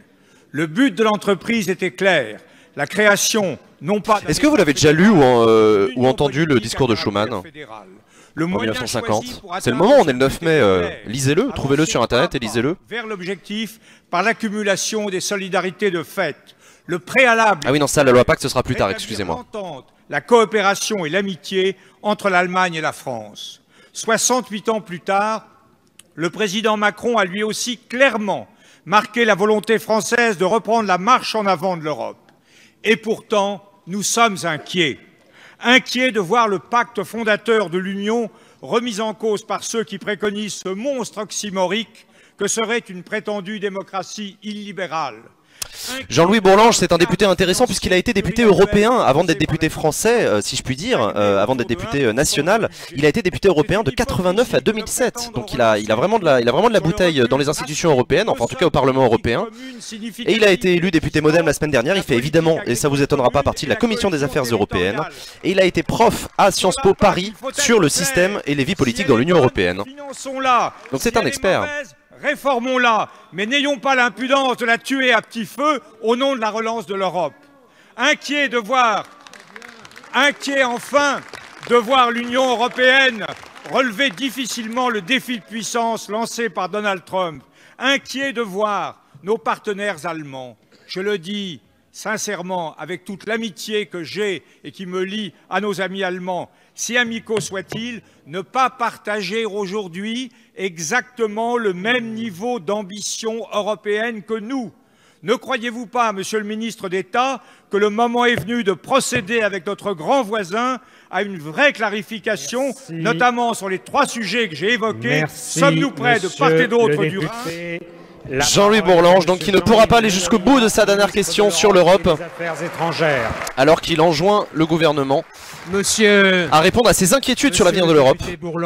Jean-Yves Le Drian qui va lui répondre. Vous avez raison de souligner que la relation avec l'Allemagne est essentielle et raison de rappeler que le mouvement de refondation que souhaite impulser le président Macron... J'ai dit quoi? J'ai dit la semaine dernière? Non, l'année dernière, excusez-moi, pardon. De la dynamique propre à nos 2 pays. Je ne partage cependant pas votre pessimisme. Je comprends votre inquiétude, mais je ne partage pas votre pessimisme parce que, avec nos collègues d'Outre-Rhin, nous avons mis au point un calendrier, une méthode, des options susceptibles de permettre de dépasser d'éventuels désaccords ou d'éventuelles contradictions et de redonner le souffle que vous attendez de la part du moteur franco-allemand. Ce calendrier comprend d'abord l'établissement d'une feuille de route avant le prochain Conseil européen, c'est-à-dire très rapidement.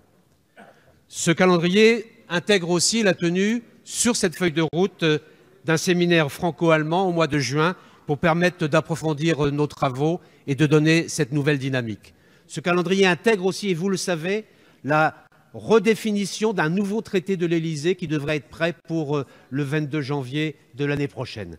Tout cela nous permet d'envisager l'avenir avec détermination et avec un certain optimisme, même s'il ne faut pas cacher un certain nombre de désaccords existants aujourd'hui. Vous avez parlé du cadre financier pluriannuel que la Commission vient de déposer, mais c'est uniquement le document de la Commission, ce n'est pas un document qui est validé par les uns et par les autres aujourd'hui, et nous avons, c'est vrai, un certain nombre d'appréciations différentes sur cette proposition. C'est joliment dit. Jean-Yves Le Drian qui parle de désaccords possibles entre la France et l'Allemagne, c'est quand même intéressant de lire la réponse de Jean-Yves Le Drian au regard du fait qu'Emmanuel Macron est en train de piquer le leadership européen à Angela Merkel, en tout cas au niveau international. étrangères allemands sur ce sujet. Je sais plus, c'était aux États-Unis que The Economist avait titré Macron is the new Merkel en fait. La parole est maintenant monsieur Éric Diard. Merci. Éric Diard. Merci Monsieur le Président. Ma question s'adresse au ministre de l'Intérieur. Monsieur le ministre d'État, le 1er mai dernier, des violences absolument intolérables ont été commises par plus de 1200 Black Blocs en marge des manifestations traditionnelles. C'est une chance que l'on n'ait eu aucune victime à déplorer. Les images des violences inouïes perpétrées par plusieurs centaines d'anarchistes et extrémistes ont choqué la France entière, tout comme la presse internationale. Ces individus se sont retrouvés dans le seul but de tout casser sur leur passage, en brûlant des voitures, en saccageant la voie publique, en fracassant des devantures de commerce et en attaquant des forces de l'ordre. Ces événements du 1er mai ont bafoué notre pacte républicain. Et je tiens à rendre hommage aux forces de l'ordre qui ont été prises à partie et qui ont travaillé pour protéger les Français. Néanmoins, ces événements inadmissibles montrent une fois encore le recul de l'autorité de l'État. C'est une faillite de l'État régalien qui met en cause votre action au sein du ministère de l'Intérieur. Monsieur le ministre d'État, vous êtes un homme bien renseigné. Comment avez-vous pu laisser... Les renseignements de la place Beauvau, comment c'est possible? Éric Diard, le député Les Républicains qui demande des comptes au gouvernement sur les violences de la manifestation du 1er mai, évidemment. Vous avez vu les images et ce qui s'est passé. Il est avocat au barreau de Marseille, Éric Diard. Il est élu député depuis 2012. Retiendrons-nous par ailleurs de ces événements? Sur 1200 casseurs, 283 ont été interpellés, 7 ont été mis en examen et tous ont été relâchés.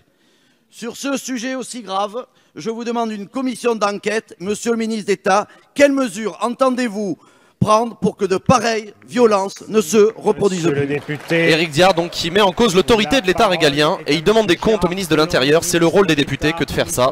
Demander au ministre de s'expliquer sur les dysfonctionnements. Monsieur et on écoute Gérard Collomb. Mesdames et messieurs les députés, le premier flic de France qui va répondre. Le député Éric Diard, vous avez totalement raison.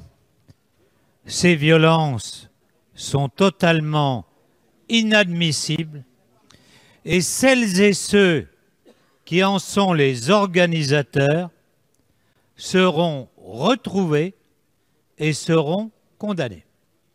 Que s'est-il passé le 1er mai? Nous avions une manifestation organisée par la CGT et par la FSU. Dans cette manifestation, 20 000 personnes. Et nous avions un bloc de tête, ce qui ne s'était jamais vu, de 14 000 personnes. Et de 1200 Black Blocs. Si attends, le bloc de tête, il y avait 14 000 personnes. De manière totalement immaîtrisée, nous aurions eu quelques centaines de blessés, comme lors des manifestations du CPE, de la loi sur les retraites, où il y avait eu à Paris des violences inouïes. Moi, je veux rendre hommage au sang-froid. C'est intéressant parce que Gérard Collomb, il justifie son action par sa volonté de ne pas faire de blessés. Maîtriser les casseurs dans les rues de Paris. Et mesdames et messieurs, je tiens à vous dire que l'histoire ne se termine pas là. Il y a quelque temps, nous avions des policiers violentés à Champigny. Aujourd'hui, les auteurs sont sous les verrous et je peux vous dire que pour ces manifestations, les inspirateurs seront demain sous les verrous. Merci. C'est quoi les inspirateurs et les organisateurs dont il parle? Il parle de la CGT et de la FSU? La parole est... Bon, Gérard Collomb en tout cas, qui plaide la sévérité contre les casseurs. Ça n'étonnera personne, c'est un peu le boulot d'un ministre de l'Intérieur. Nicole Lepay. Monsieur le ministre, depuis le 9 mai 1950, l'Union des États européens s'est nouée autour de politiques communes, intégrées, unissant les citoyens européens autour de valeurs communes, la paix et l'unité. Après la mise en commun des productions françaises et allemandes de charbon et d'acier, l'Union n'a cessé de se consolider autour de politiques... Stéphane Le Foll, que vous voyez à l'image, c'était l'ancien ministre de l'Agriculture. À chaque fois qu'il y a une question au ministre de l'Agriculture, on filme Stéphane Le Foll. Il a rien demandé, le mec. Ces politiques communes fondatrices et protectrices des citoyens européens, la politique agricole commune. Monsieur le ministre, dans le contexte de la sortie de la Grande-Bretagne de l'Union européenne et d'un Brexit qui s'annonce comme une déflagration pour l'Europe, la Commission européenne a mis sur table un projet de cadrage financier et pluriannuel, mettant fortement à contribution l'enveloppe dédiée à la PAC, moins 5% en euros courants. La France est aujourd'hui première contributrice et première bénéficiaire, avec plus de 9 milliards par an d'aides directes et agro-environnementales. Et nous savons aujourd'hui que d'autres urgences nécessitent des engagements européens plus conséquents, comme la défense, la sécurité ou la gestion des flux migratoires. Autant d'urgences pour que l'Union européenne conserve son poids et son influence dans le monde en protégeant ses citoyens. Nicole Lepay, elle est députée du Morbihan, elle est surtout agricultrice, elle travaille avec son mari sur une exploitation agricole. Après avoir été assistante commerciale, elle s'est reconvertie dans l'agriculture. Elle s'occupe surtout de la partie commerciale. Sacrifiée du budget européen. Monsieur le ministre. Et donc c'est normal que ce soit elle qui pose une question sur la politique agricole commune, l'un des piliers de la construction européenne et du marché commun. Vision de la PAC, une vision ambitieuse pour une PAC forte, solidaire, qui permette à nos agriculteurs de participer à la transformation des modèles agricoles pour une alimentation saine et durable pour tous les Européens. Stéphane Travert, ministre de l'Agriculture et de l'Alimentation. Merci The Von Horn pour ton resub et on écoute Stéphane Travert qui va lui répondre sur la question de la politique agricole commune. Vous posez une question sur la politique agricole commune, c'est un domaine que vous connaissez particulièrement bien puisque c'est aussi votre métier, vous qui dirigez une belle exploitation agricole dans le Morbihan et vous connaissez quel est le soutien de la PAC aujourd'hui pour le revenu agricole. Nous ne pouvons pas accepter la baisse de budget telle qu'elle est présentée aujourd'hui. C'est une baisse massive, drastique, aveugle et nous ne pouvons pas l'accepter. Nous ne pouvons pas l'accepter à l'heure où nous travaillons sur un projet de loi qui vise justement à redonner du revenu aux agriculteurs. Nous ne pouvons pas accepter cette baisse drastique du budget à l'heure où nous accompagnons les agriculteurs dans la transition dans laquelle ils doivent s'engager pour les prochaines années. Nous ne pouvons pas accepter, Madame la députée, et vous le savez, cette baisse drastique de la PAC dès lors où nous souhaitons faire en sorte que notre agriculture demain porte un projet ambitieux autour d'une alimentation sûre, saine et durable. Et nous n'acceptons pas, et vous le savez parfaitement aussi, que à travers les politiques comme le Brexit, que l'agriculture soit le parent pauvre de ces nouvelles politiques. Stéphane Travert qui a un vocable extrêmement comment dire, syndical hein, sur la politique agricole commune. Son côté, nous n'acceptons pas, c'est inacceptable, les baisses de budget sont beaucoup trop importantes, etc. On a presque l'impression d'entendre un porte-parole d'organisation de fédération paysanne. Les nôtres pour l'agriculture de demain. Et nous allons aller chercher des alliés. Ce que nous avions commencé à faire depuis le 19 décembre dernier. Dès la semaine dernière, j'ai eu au téléphone un certain nombre de mes homologues, les Espagnols, les Portugais, ce soir les Finlandais. Nous allons bien évidemment travailler avec l'Allemagne pour porter ensemble une contribution qui fasse en sorte que demain nous soyons... Stéphane Travert qui est donc en train d'organiser avec ses collègues et ses homologues européens une petite fronde contre la baisse des budgets de la politique agricole commune. Que demain nous ayons un budget à la hauteur. On verra bien si les agriculteurs sont satisfaits. Nous sommes totalement mobilisés, le gouvernement est mobilisé sur cette question et nous ne lâcherons pas nos efforts. Merci. On lâche rien. La parole ok, et ben on verra bien. Olivier Marlex. Merci Monsieur le Président. Monsieur le Premier ministre, la presse s'est fait écho d'un potentiel conflit d'intérêts concernant l'actuel secrétaire général de la présidence de la République. Dans ses différents postes, à l'Agence des participations de l'État, comme directeur adjoint et enfin comme directeur de cabinet de 2 ministres de l'économie, ce haut fonctionnaire a été amené à connaître des décisions de financement, de crédit à l'export ou de garantie de l'État pour aider le croisiériste italo-suisse MSC. Le risque de mélange des genres était tel qu'il avait amené la commission de déontologie, fait rarissime, à s'opposer en avril 2014 à son pantouflage chez MSC. Or, à l'automne 2016, Alexis Kohler a finalement rejoint MSC en qualité de directeur financier. À cette date, la période de 3 ans qui interdit à tout agent public de rejoindre une entreprise privée avec laquelle il a eu à traiter dans le cadre de ses fonctions, en la contrôlant, en la surveillant, en formulant des avis la concernant n'était pourtant pas écoulé. Contrevenir à cette règle des 3 ans, c'est commettre un délit, Monsieur le Premier ministre, le délit de prise illégale d'intérêt défini à l'article L. 432-13 du Code Olivier Marleix qui se fait l'écho dans l'hémicycle des révélations de Mediapart sur le secrétaire général de l'Élysée, un très haut fonctionnaire qui travaille directement avec Emmanuel Macron. Mediapart qui a révélé des possibles conflits d'intérêts entre ceux Alexis Kohler et notamment la société MSC, qui est une société nautique, je crois, si je dis pas de bêtises. Quelques intérêts privés dans notre pays. Le doute sur la morale publique est un poison pour notre République. L'an dernier, votre gouvernement a présenté avec tambour et trompette une loi de moralisation qui a soigneusement repoussé tous les amendements concernant la haute fonction publique. Fort heureusement, notre commission des lois, à l'initiative de sa présidente, a créé une commission d'information qui a fait 2 propositions principales pour mieux encadrer le pantouflage. Olivier Marleix, il connaît très bien l'Élysée. Il a été conseiller au cabinet de Nicolas Sarkozy lorsque celui-ci était président de la République. À l'unanimité de tous les groupes de la commission des lois, depuis votre gouvernement a freiné des cas de fer. Ma question, Monsieur le Premier ministre, est donc la suivante. Comptez-vous enfin vous engager pour mieux encadrer les conflits d'intérêts dans notre pays et éviter toute collusion entre la haute fonction publique et le monde des affaires? C'est une jolie manière de poser une question qui aurait pu être beaucoup plus agressive sur Alexis Kohler, le secrétaire général de l'Élysée. Porte-parole du gouvernement. Et on écoute Benjamin Griveaux qui va répondre. Est-ce qu'il va prendre la défense du secrétaire général de l'Élysée suite aux accusations de Mediapart, enfin aux révélations de Mediapart plutôt? Vous évoquez la fonction d'Alexis Kohler, secrétaire général de l'Élysée.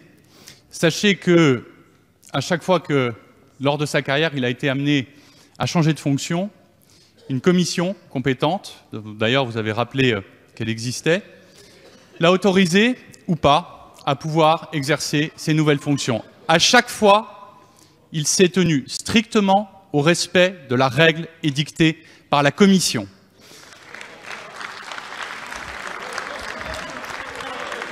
Je suis pour le moins interrogatif et en même temps amusé de vous voir fidèle lecteur de Mediapart. Je vous demande de respecter les choix de carrière qui ont été ceux d'Alexis Kohler. Je m'étonne de la surprise qui est la vôtre qu'on puisse servir l'État et connaître aussi un travail dans le secteur privé. Il est à mon avis utile pour la qualité sur ces bancs comme ailleurs dans la haute fonction publique d'avoir... Benjamin Griveaux, il est en train de s'adresser à Olivier Marleix qui, je crois, n'a jamais travaillé dans le privé.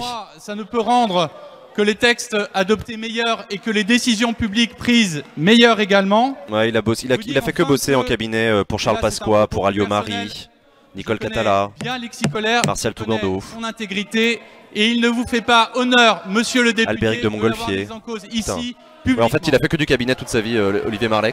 Merci, monsieur le ministre. Donc Benjamin Griveaux, qui défend la déontologie du secrétaire général de l'Élysée. Merci, monsieur le président.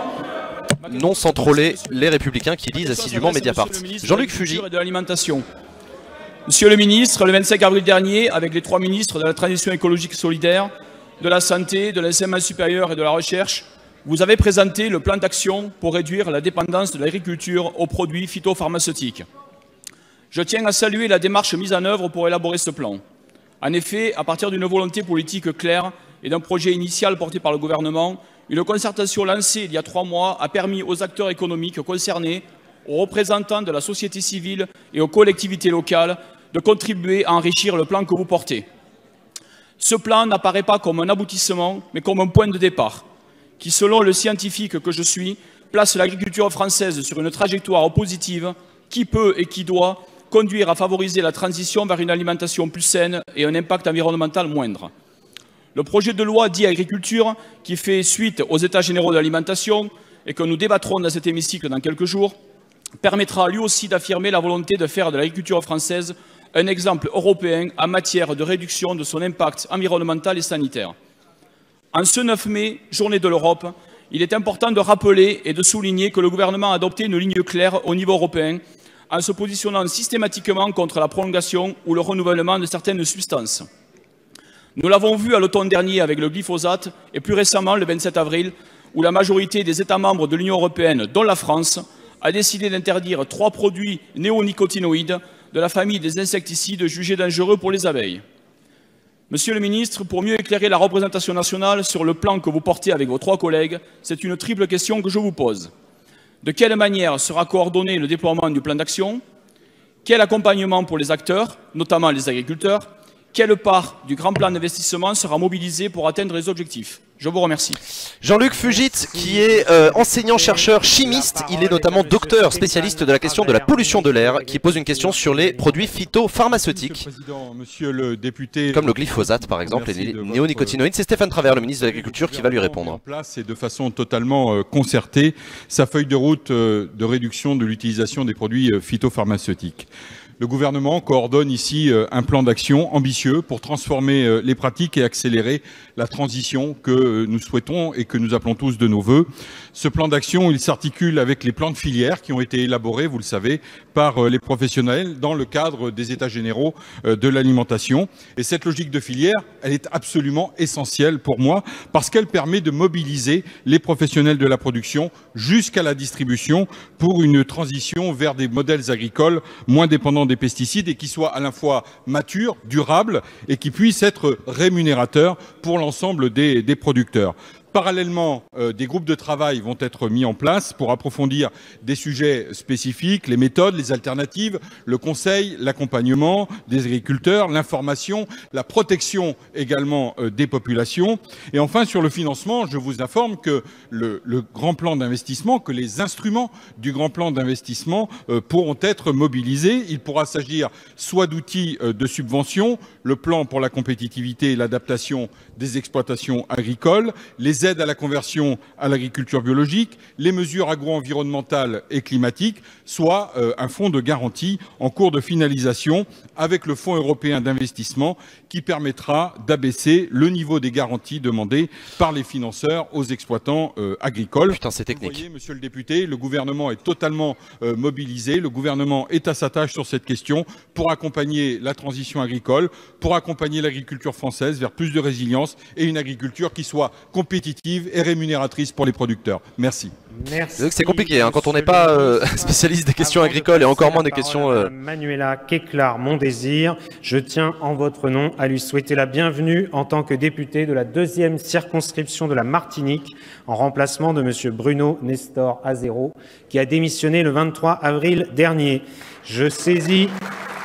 Une nouvelle députée qui fait son entrée dans l'hémicycle et la tradition veut que son groupe lui laisse poser une question au gouvernement. Également cette occasion pour saluer Madame Samantha Casbonne, élue le dimanche 22 avril 2018, députée de la 5e circonscription des Français établis hors de France.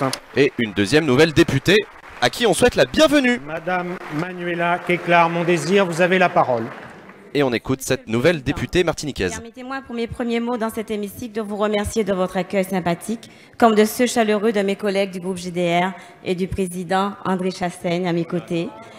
Oh, c'est sympa. Tous les collègues ici présents. Merci pour votre accueil dans la classe, c'est sympa. Que je pénètre dans cette assemblée. Et effectivement, elle a pris la suite de Bruno Nestor Azerot qui a choisi de garder son siège de maire. Puisqu'il ne peut plus le cumuler avec celui de député, il a fait un choix, il a gardé son siège de maire et donc il a démissionné de son mandat. Qui ont marqué l'histoire, les débats de cet hémicycle. Il reste pour nous des exemples. Monsieur le Premier ministre, je dois vous remercier ainsi que Madame Annick Girardin et Monsieur Nicolas Hulot d'avoir activé un plan de ramassage et de lutte contre les algues sargasses qui envahissent nos côtes. Les collectivités sans moyens ne peuvent plus faire face à un phénomène naturel de cette ampleur. Ce plan ponctuel de 3 millions d'euros, ces mesures supplémentaires de ramassage sont positives, mais restent insuffisantes, vous le savez. L'invasion des algues sargasses a des effets néfastes sur l'état sanitaire de nos populations, par leurs odeurs nauséabondes, par des émissions de gaz toxiques, par la production de métaux lourds. C'est une catastrophe naturelle et écologique majeure qui s'aggrave chaque année. Manuela Quéclar-Mondésir qui pose une question sur les algues qui prolifèrent sur les plages martiniquaises et qui pose de vraies questions sur la prolifération. N'est plus celui d'épisodes temporaires, appelant des mesures limitées. C'est un phénomène social total. Il faut lutter maintenant en mer et surtout déclarer un état de catastrophe naturelle pour y répondre. Je vous rappelle, par le rapport du Conseil général de l'environnement 2016, préconisait des dispositions de manière à gérer le phénomène à long terme. Il faut donc mettre en œuvre une gestion de crise durable du risque sargasse, à l'instar de ce qui existe pour les risques naturels déjà. C'est cela que je vous demande, Monsieur le Premier ministre, et souhaitons savoir comment vous pouvez y répondre. Merci. Manuela Queclerc-Mondésir, donc, qui pose une question locale sur l'île de la Martinique et cette prolifération d'algues, qui pose un certain nombre de questions. Mesdames et messieurs les députés, Madame la députée, sachez que le Et c'est Annick Girardin qui lui est répond. mobilisé sur cette question des sargasses, vous le savez, vous l'avez dit, et l'ensemble des ministres qui, avec moi, ont fait une réunion interministérielle le 27 avril, qui a précédé le Conseil des ministres, Agnès Buzyn, Frédéric Vidal, Nicolas Hulot, ont bien conscience de l'exaspération, mais au-delà de l'exaspération, de l'ensemble de ce fléau qui provoque un impact sanitaire, économique, bien sûr, nous le savons, et bien sûr aussi écologique. Alors, quelles seront les réponses? Des réponses urgentes que j'avais déjà apportées devant l'ensemble de la classe politique de la Guyane, de la Martinique et de la Guadeloupe le 18 avril dernier, mais au-delà.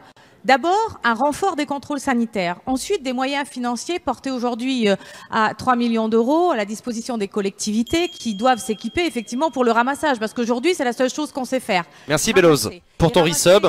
Alors qu'Annick Girardin précise que le gouvernement, l'État en tout cas, est prêt à aider les collectivités locales à organiser le ramassage sur les plages de ces algues. Parce que comme elle le dit, aujourd'hui, c'est la seule chose qu'on sait faire, c'est ramasser les algues pour les foutre à la poubelle en gros.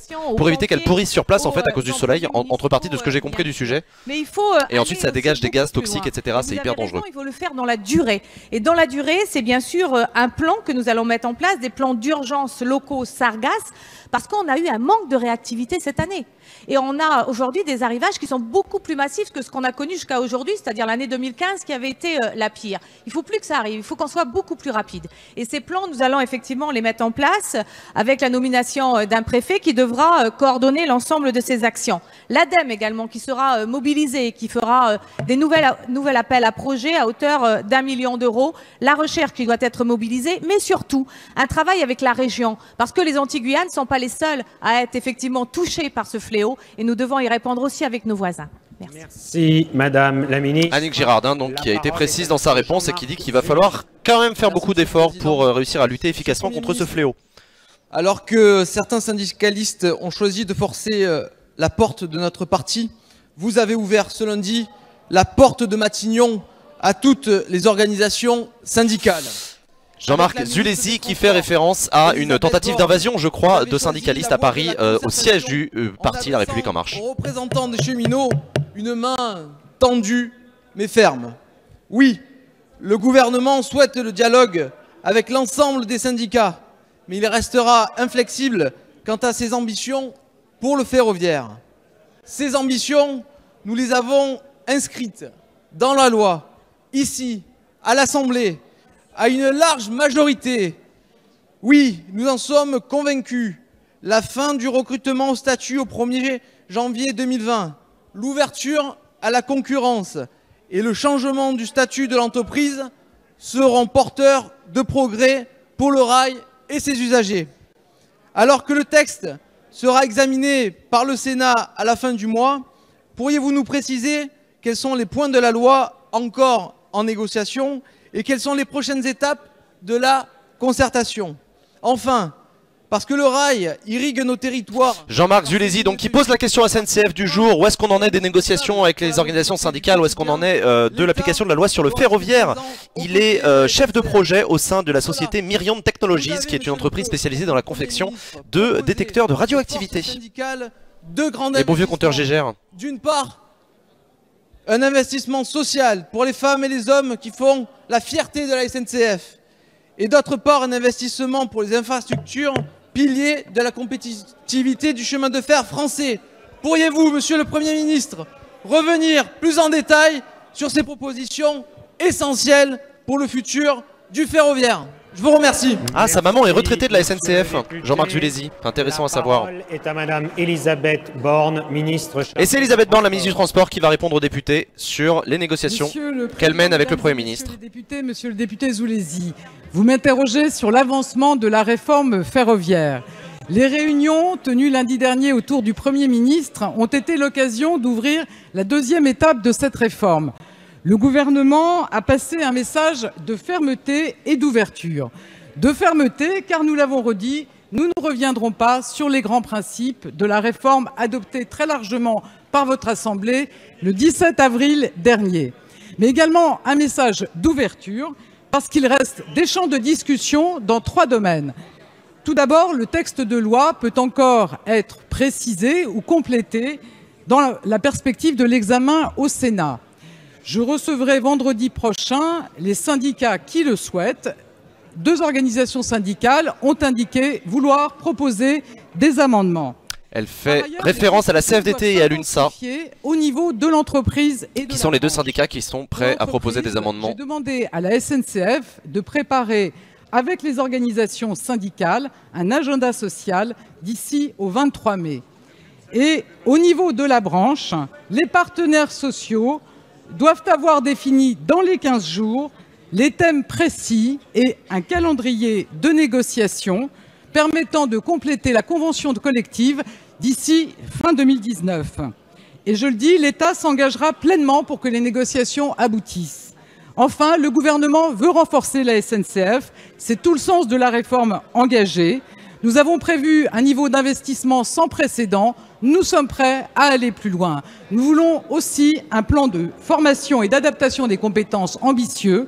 Enfin, le Premier ministre a pris des engagements forts sur la dette, l'objectif étant qu'en 2022, la SNCF puisse financer ses investissements sans s'endetter. Le gouvernement porte une réforme ambitieuse, avec ouverture et avec fermeté pour la SNCF, pour les cheminots et pour les Français. La parole est à Monsieur Alain Ramadier.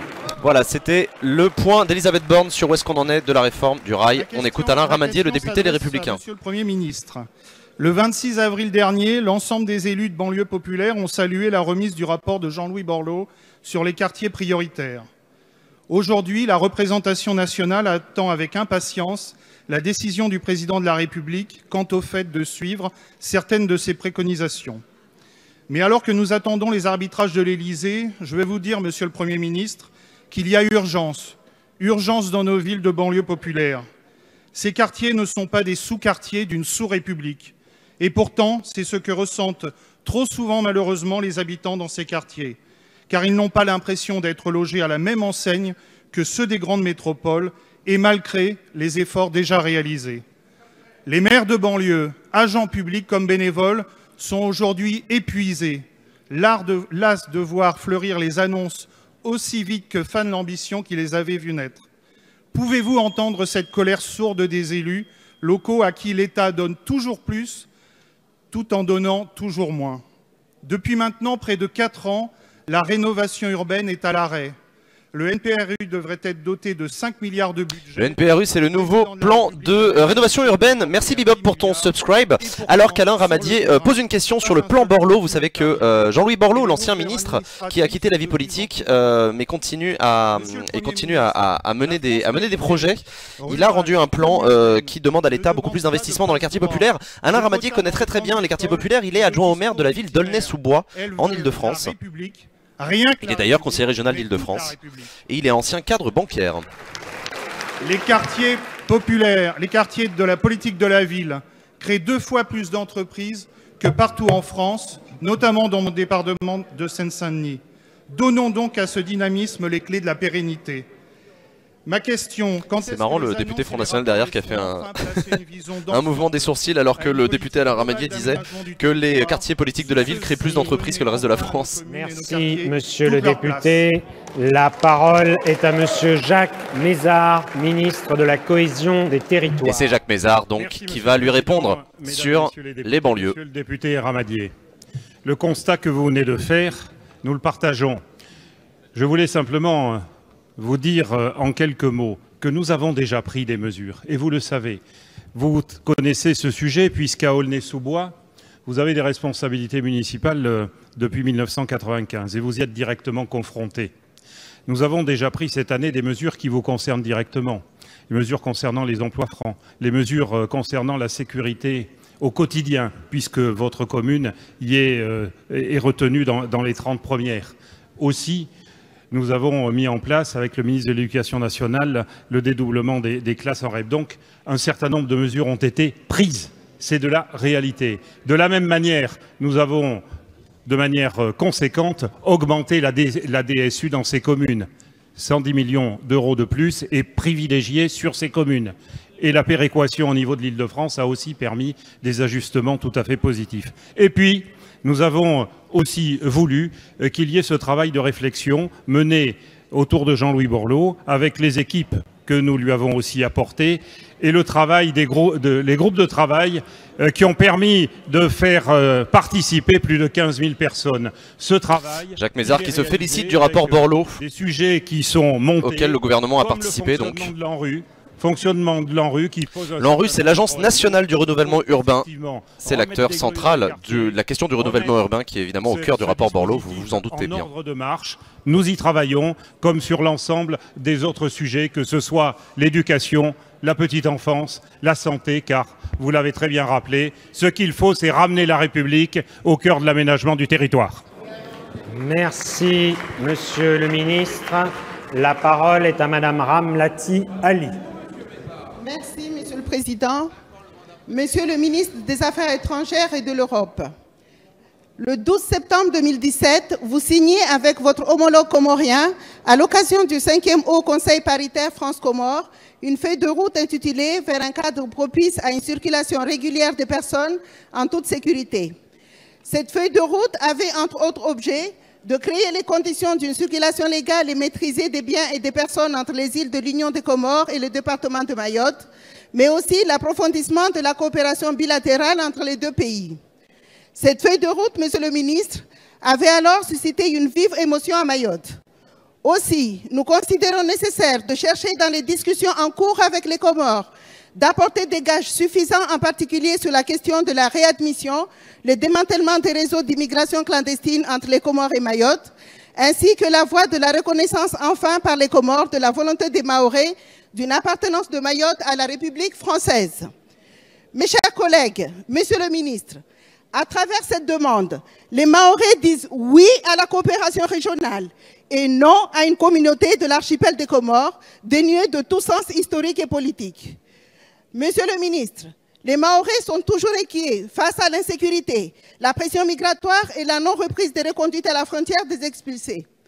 Par médias interposés, on entend à nouveau parler d'un projet de communauté de l'archipel des Comores qui accentue... Ramlati Ali, la députée de Mayotte qui refuse la création d'une communauté des Comores. La députée de Mayotte donc qui s'inquiète de l'avancée des discussions avec les Comores d'où viennent l'écrasante majorité des réfugiés qui viennent appliquer une pression migratoire non négligeable sur Mayotte. Madame la députée Ramlati Ali, elle est médecin psychiatre. Dans cet hémicycle que la rumeur sur la communauté d'archipel des Comores était sans fondement. Je vous le redis ici une nouvelle fois et très solennellement. Et je regrette qu'un certain nombre d'acteurs continuent à répéter par voie de presse ces rumeurs. Nous ne transigerons pas sur le statut de Mayotte au sein de la République française. Je l'ai déjà dit à plusieurs reprises, je vous le redis. Nous avons aussi été amenés à condamner ici et publiquement les mesures qui ont été prises par les Comores le 21 mars dernier pour interdire les reconduites de Comoriens entrés illégalement à Mayotte.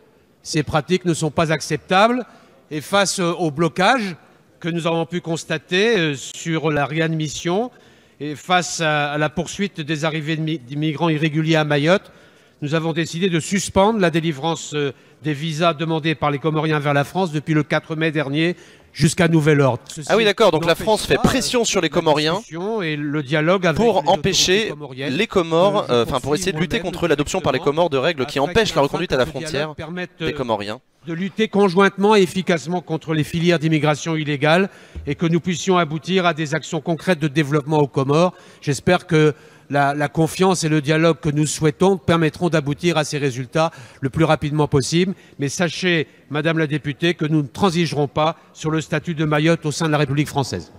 Merci, monsieur. Bon, Jean-Yves Le Drian qui s'est voulu rassurant avec la députée en tuant la rumeur dans l'œuf. Il n'y aura pas de communauté de l'archipel des Comores. Valérie Rabault, s'adresse à monsieur le Premier ministre. présidente, nouvelle présidente. Monsieur le Premier ministre, nous avions un monument de diplomatie du groupe Nouvelle Gauche. L'accord sur le nucléaire iranien, obtenu grâce à la ténacité de François Hollande et de Laurent Fabius sous le précédent quinquennat.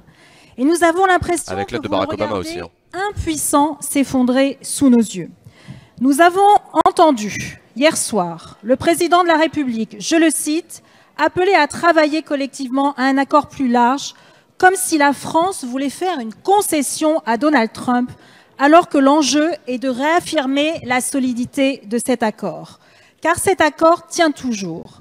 Monsieur le Premier ministre, la diplomatie du sourire au président Trump a fait preuve de ses limites. Et il serait temps de reconnaître que la solution n'est pas la mise en scène d'une connivence avec les uns et les autres. Cela vaut pour la Syrie, cela vaut pour l'Iran, car il en va de la sécurité mondiale. La diplomatie doit être celle des actes. Monsieur le Premier ministre, nous vous demandons de réaffirmer la solidité et le soutien de la France à cet accord. Ce qui s'est passé hier soir jette aussi un doute sur votre stratégie européenne. Nous attendions que la France parle au diapason avec l'Union européenne.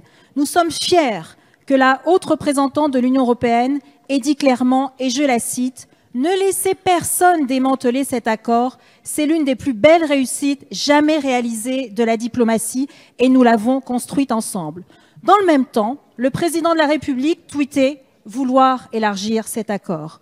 Monsieur le Premier ministre, nous vous le demandons solennellement. Valérie Rabault qui pointe un dissensus visiblement entre Emmanuel Macron et la porte-parole, enfin pas la porte-parole, la responsable de la diplomatie européenne. Merci. Caramanli. Madame la députée. Valérie Rabault, nouvelle présidente donc du groupe Nouvelle Gauche, qui a surtout été rapporteuse générale du budget pendant plusieurs années. Donc c'est une députée qui compte beaucoup. Édouard Philippe, sur le nucléaire iranien, qui lui répond puisqu'elle est présidente de groupe. Et le fruit de très longues négociations, très difficiles, dans lesquelles la diplomatie française, avec d'autres, s'est illustrée. À une époque où notre allié américain était favorable à la conclusion d'un accord. Il fallait le convaincre, il fallait l'encourager, mais le président des États-Unis d'Amérique de l'époque était favorable. Nous sommes dans une situation dont il n'a échappé à personne qu'elle était différente aujourd'hui. Car le président des États-Unis a fait le choix, progressivement, et je dois le dire à notre grand regret à tous, de se sortir des accords multilatéraux et, progressivement, parce qu'il est d'abord sorti de l'accord de Paris, puis ensuite, bon. Et donc, il est dans une ligne dans laquelle les accords multilatéraux ne doivent pas être conclus et il faudrait en sortir. Ça n'est pas la ligne de la France. Et le président de la République a eu l'occasion de le dire. Ah bah ça c'est sûr, Emmanuel Macron, il a toujours été assez clair sur le multilatéralisme. Il l'a dit publiquement. Et il est contre la politique des États-Unis a pris une décision. Donald Trump, même si ça ne l'empêche pas de faire des embrassades avec lui. Hein. Mais que ce soit aux États-Unis ou à Paris. Condamne-t-elle l'accord? À l'évidence, ça n'est pas une bonne nouvelle pour cet accord. Mais elle ne le condamne pas encore. Les autorités iraniennes ont indiqué d'ailleurs qu'elles attendaient une réponse des Européens pour savoir si elles restaient dans l'accord. Nous avons dit nous-mêmes que le retrait américain n'entraînait pas la mort de cet accord et qu'il fallait se battre pour qu'un cadre multilatéral, négocié, discuté, puisse à la fois offrir des garanties de contrepartie aux Iraniens, mais nous permettre de vérifier que les Iraniens ne poursuivaient pas le programme nucléaire, dont vous conviendrez probablement, Madame la Présidente, avec moi, qu'il serait dangereux pour l'ensemble de la région d'aller à son terme. C'est la position de la France. Et la position de la France n'est pas une position solitaire, Madame la Présidente. Car dès hier soir, la France, l'Allemagne, le Royaume-Uni, qui sont tous les droits partis à l'accord, ont, par une position commune, indiqué quelles étaient leurs ambitions. Je me réjouis de cette position commune, elle est indispensable. Elle ne garantit pas le succès, Madame la Présidente, mais elle en est une condition. Elle en est une condition. Et nous voulons, avec le ministre de l'Europe et des Affaires étrangères, sous l'autorité du Président de la République, poursuivre nos discussions avec nos partenaires naturels que sont l'Allemagne et le Royaume-Uni pour faire en sorte à la fois de conserver un cadre multilatéral à nos relations avec l'Iran, sécuriser l'avenir de notre présence économique en Iran, de la présence économique française, mais plus largement de la présence économique européenne. Et nous voyons bien qu'il y a là un enjeu absolument considérable. Et je vais vous dire, Madame la Présidente, ce qui se joue dans le retrait américain et dans l'avenir de la négociation multilatérale avec l'Iran n'est pas accessoire, n'est pas mineur. C'est même, à bien des égards, un élément absolument majeur du monde qui vient et que nous construisons. C'est la raison pour laquelle, Madame la Présidente, je réponds évidemment très sérieusement à votre question, et c'est la raison pour laquelle je ne crois pas utile, mais évidemment chacun est libre de ses propos, d'en profiter, compte tenu de l'ampleur de la discussion, pour essayer, ça et là, de avoir un discours qui finalement aurait pour objectif principal une polémique sur la scène intérieure. Je vous remercie. Merci, Monsieur le Premier ministre. La séance des questions au gouvernement est terminée. Édouard Philippe, donc, qui défend encore une fois la position française qui n'a pas changé. L'accord iranien l'accord sur le nucléaire iranien n'est pas encore mort et c'est un enjeu stratégique pour la région. En gros, il n'a pas voulu le dire, mais évidemment, ce que tout le monde a en tête, c'est la déstabilisation potentielle de la région, notamment le risque non négligeable qu'Israël engage un combat armé contre l'Iran sur le territoire syrien. Donc, on suivra la suite des aventures sur cette question-là. Sur le coup, il avait pas tort. Sur le coup, il a pas tort. Le gouvernement et le président n'y peuvent rien aux conneries de Trump. Ah bah ça c'est sûr, c'est le limite du truc. Et en l'occurrence, oui, quand Trump prend des décisions unilatérales, par définition, une décision unilatérale, elle n'est pas concertée. C'est je vous emmerde et je quitte la table. Et bah je quitte la table des discussions. Et bah c'est ce qu'a fait Trump. C'est ce qu'a fait Trump à plusieurs reprises et Édouard Philippe l'a rappelé. Évidemment, d'ailleurs Gultix, tu l'as dit dans le chat, mais si on fait le total de ceux dont Donald Trump a fait sortir les États-Unis, c'est assez fou. Accord de Paris, accord de Vienne, TTP, TTIP, UNESCO. On peut sortir de l'UNESCO. Ah oui, oui, carrément. Oui, Trump a fait sortir les États-Unis de l'UNESCO et il a supprimé à l'UNESCO les financements des Nations Unies qui sont absolument colossaux, qui représentaient je ne sais plus quelle part du budget de l'UNESCO. Voilà, l'UNESCO qui est présidée par Audrey Azoulay, Daphné Azoulay. Audrey Azoulay, ancienne ministre de la Culture. Ce gars ne fait que reculer. Bah ouais non mais après c'est extrêmement intéressant hein, Donald Trump, il faut écouter ses conférences de presse hein, comment est-ce qu'il justifie ses prises de décision. C'est America First hein. Voilà. C'est la logique de America First. Moi j'ai été élu par les électeurs américains pour m'occuper des électeurs américains, je suis pas là pour aider les Iraniens à développer leur économie, je sais pas quoi, machin. Pour le coup il ne fait pas que reculer quand il décide de déplacer l'ambassade des États-Unis en Israël à Jérusalem. C'est vrai. C'est une avancée... Dans une direction dans laquelle il est le seul à aller. Voilà. Et d'ailleurs, il avait été condamné par, je crois, une énorme majorité des États membres des Nations Unies. Pas tout à fait le seul, mais presque. Il y a toujours 2-3 Oui, il y en a toujours 2-3 qui viennent avec lui, mais en tout cas, parmi les gros de ce monde, personne ne l'a suivi à Jérusalem pour déplacer l'ambassade, quoi. Donc voilà. C'est quoi l'intérêt de sortir de l'UNESCO? Oula. Faire des économies. C'était ça son argument ou il y avait un argument politique derrière? Je me souviens plus. Aucune idée. Il y avait pas... Si, mais si. Si. C'était l'UNESCO qui avait adopté, qui avait donné le statut d'État observateur à la Palestine, je crois. Si, c'était ça. Non, c'est l'ONU. Non, mais juste... L'UNESCO dépend de l'ONU. Oui, c'est ça, mais c'est dans le cadre de l'UNESCO que la Palestine avait obtenu un truc que les États-Unis avaient condamné unilatéralement, parce que les États-Unis sont, en tout cas de Trump, sont dans un suivisme absolu de la politique de Netanyahou. Et ouais, c'était ça, je crois. C'était hallucinant. Et donc du coup, les États-Unis qui décident de dire, bah, puisque c'est comme ça, on quitte l'UNESCO, parce qu'on n'est pas d'accord avec cette sous-décision.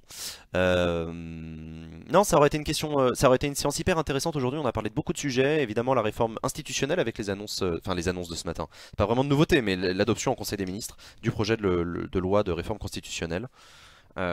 Qui va faire son bonhomme de chemin. On en sait un peu plus sur le calendrier, du coup ça devrait être examiné par l'Assemblée nationale avant la trêve hivernale, donc avant la fin du mois de juillet, et ensuite ça passera au Sénat, où c'est là qu'on va commencer à rigoler. Alors je confirme, c'est bien une histoire de finances et d'attitude trop anti-État hébreu, je cite. Ouais. Donc anti-Israël. Ce qui est une manière de dire pro-palestinien. Exactement. Enfin, encore que. Mais ouais. La séance va reprendre, bien c'est terminé. C'est terminé pour l'émission d'Acropolis. Ensuite, l'Assemblée nationale évidemment continue ses travaux et je crois qu'il continue à examiner en ce moment le texte sur la lutte contre les agressions sexuelles, contre le sexisme. Là-dessus, il y a des questions sur la réforme constitutionnelle. Mais... Pardon? Là, c'est plutôt des questions sur la réforme constitutionnelle. Cet après-midi? Ouais. Ah d'accord, ok. Je croyais qu'il reprenait la séance publique là où il l'avait arrêté ces derniers jours. Nope. Trêve hivernale. J'ai dit hivernale, je voulais dire estival. Je suis fatigué, hein, je vous l'ai déjà dit. Va te coucher, Jean, ça va plus. Ouais, non, c'est...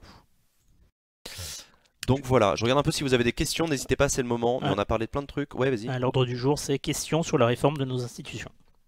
Ok, donc il y a une séance de questions spécifiques sur ce sujet-là. Ouais. Right. À côté de ça, il y a des commissions, évidemment, qui continuent.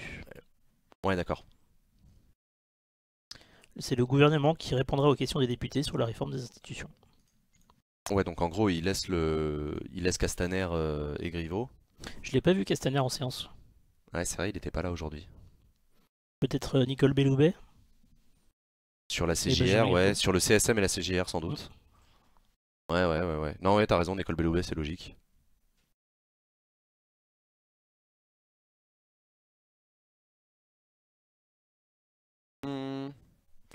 Donc voilà. Non, c'était une séance assez intéressante, séance de reprise certes, mais séance de reprise ô combien politique en cette journée internationale de l'Europe. Enfin, journée internationale, non, journée de l'Europe. En commémoration, en mémoire plutôt. Journée européenne de l'Europe. Journée européenne de l'Europe, journée française de l'Europe. Ouais. Non, c'est la journée de l'Europe. Le discours de Schuman, Robert Schuman, 1950. Acte fondateur. Est-ce que l'on pourra suivre le débat sur la réforme constitutionnelle sur Acropolis? Oui, au fur et à mesure qu'on en saura plus. Mais non, a priori, non, on fera pas de séance spéciale sur l'examen des amendements, etc. Je dis a priori parce que ça peut changer, mais...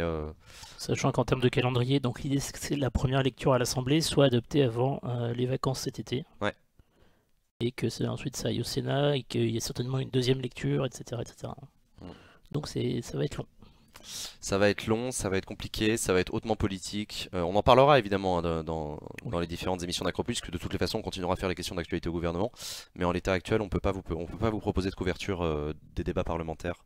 On n'en a pas les moyens. Peut-être que dans 6 mois on le pourra. Peut-être que dans 6 mois on le pourra. Ouais, peut-être sur la deuxième lecture effectivement. Parce qu'a priori le calendrier c'est 2019 pour l'adoption définitive, donc on a le temps.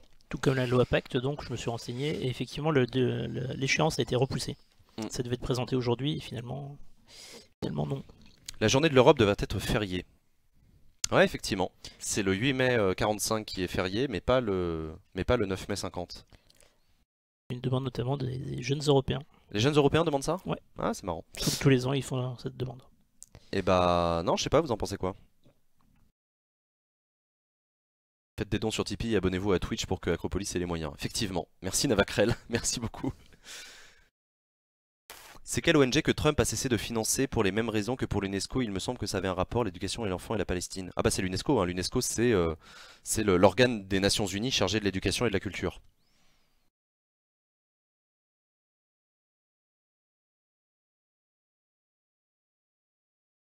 Trois jours fériés d'affilée. Non, on pourrait, je sais pas, on pourrait remplacer le 8 mai par le 9 mai, tu vois.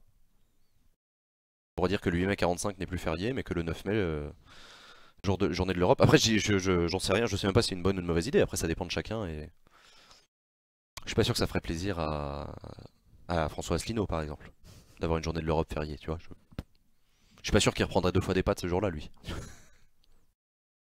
Oui, on pourrait remplacer les jours fériés religieux par ce genre d'événement. Je dis ça uniquement pour troller, évidemment. Ouais, là tu rentres dans des trucs. Qu'est-ce qui peut justifier un jour férié à la base? À la base, c'est compliqué, hein. C'est politique.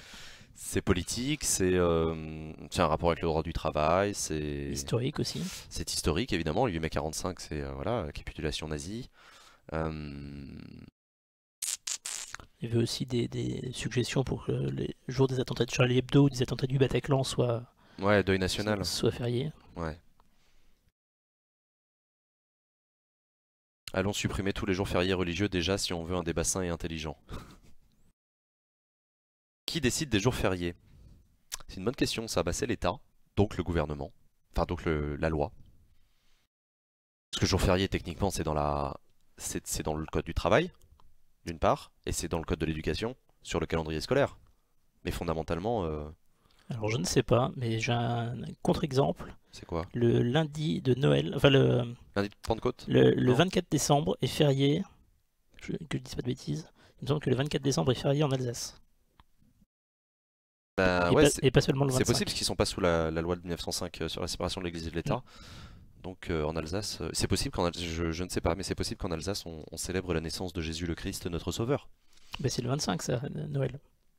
C'est la veille de Noël qui est aussi férié. Qui est aussi férié, il me semble. Ah ils ont, oui c'est ça. Ah oui non mais En d'accord, plus. oui, non, oui parce que j'étais en train de mindfuck là parce qu'en France le 25 est férié, on est d'accord. Absolument. C'est le 24 qui ne l'est pas. Eux ils ont 2 jours fériés. Oui. C'est ça? D'accord, ok. Il me semble que c'est à Noël.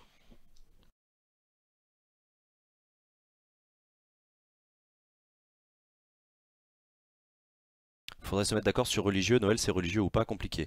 Non, Noël est une fête populaire qui tire son histoire d'une fête religieuse. Noël n'est une fête religieuse que pour les personnes qui la célèbrent comme telle. Oh, c'est beau ce que tu dis.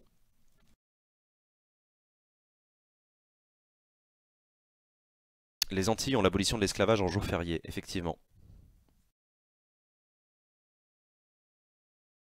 Je m'absente 1 heure et vous avez un don de 5 € d'Elon Musk, tout va trop vite sur internet. Ouais non, ça date d'hier soir ça dans l'émission de Stupid Economics, que je vous invite à revoir sur la chaîne Acropolis Replay. Et elle sera publiée demain. Et elle sera publiée demain. C'est le 22 mai, le jour de l'abolition de l'esclavage en Martinique. D'accord, merci des clans de terre. Certains disent que ça vient d'une fête païenne, une histoire de solstice, tout ça, tout ça. Ah non, non, mais c'est vrai ça. Non, non, Noël était une fête païenne, le solstice d'hiver, que au moment de la propagation du catholicisme en Europe, que l'Église catholique a transformé en jour férié chrétien. Pourquoi le statut d'Alsace-Moselle perdure depuis 70 ans après? Bah parce que l'Alsace-Moselle n'était pas en France au moment de la loi de 1905 et qu'au moment où l'Alsace-Moselle, suite à la capitulation allemande, sont revenus dans le giron de la France, il y a eu une négociation sur les lois qui seraient applicables à cette région, et la loi de 1905 de séparation de l'Église et de l'État ne faisait pas partie des lois applicables. Il y a un certain nombre de statuts spécifiques comme ça à l'Alsace-Moselle. Voilà, c'est pour une question d'histoire en fait. La France de 1905 n'était pas tout à fait la même que la France d'aujourd'hui. Et n'était pas non plus la même que la France du général de Gaulle. Comme dirait OSS 117. Qu'il est toujours de bon ton de citer. L'Église s'est calée sur beaucoup de fêtes païennes pour ses fêtes religieuses, effectivement. Effectivement. Donc voilà. Non, c'est une bonne émission. J'espère que ça vous a plu. J'espère que vous avez appris des trucs. J'espère que voilà. J'espère que comme d'hab, Acropolis était à la hauteur de vos attentes. Faites-nous des retours, n'hésitez pas à nous dire en commentaire ce que vous en avez pensé, on est toujours preneurs. Merci à vous d'avoir suivi cette émission, merci beaucoup aux bénévoles qui l'ont préparée, donc je renouvelle mes remerciements à Amy, Adrien, Perceval, Benoît. Merci beaucoup à vous de vous être mobilisés, c'était vraiment top. On se retrouve lundi prochain, là où on fait une pause sur Acropolis. Moi je pars en week-end me reposer et on se retrouve lundi prochain à 8 h dans l'émission Comme un lundi, animée par Sylvain. Merci beaucoup Sylvain à la régie, merci beaucoup Raphaël à la communication. Des bisous à toutes et à tous et on se retrouve donc la semaine prochaine. Bisous.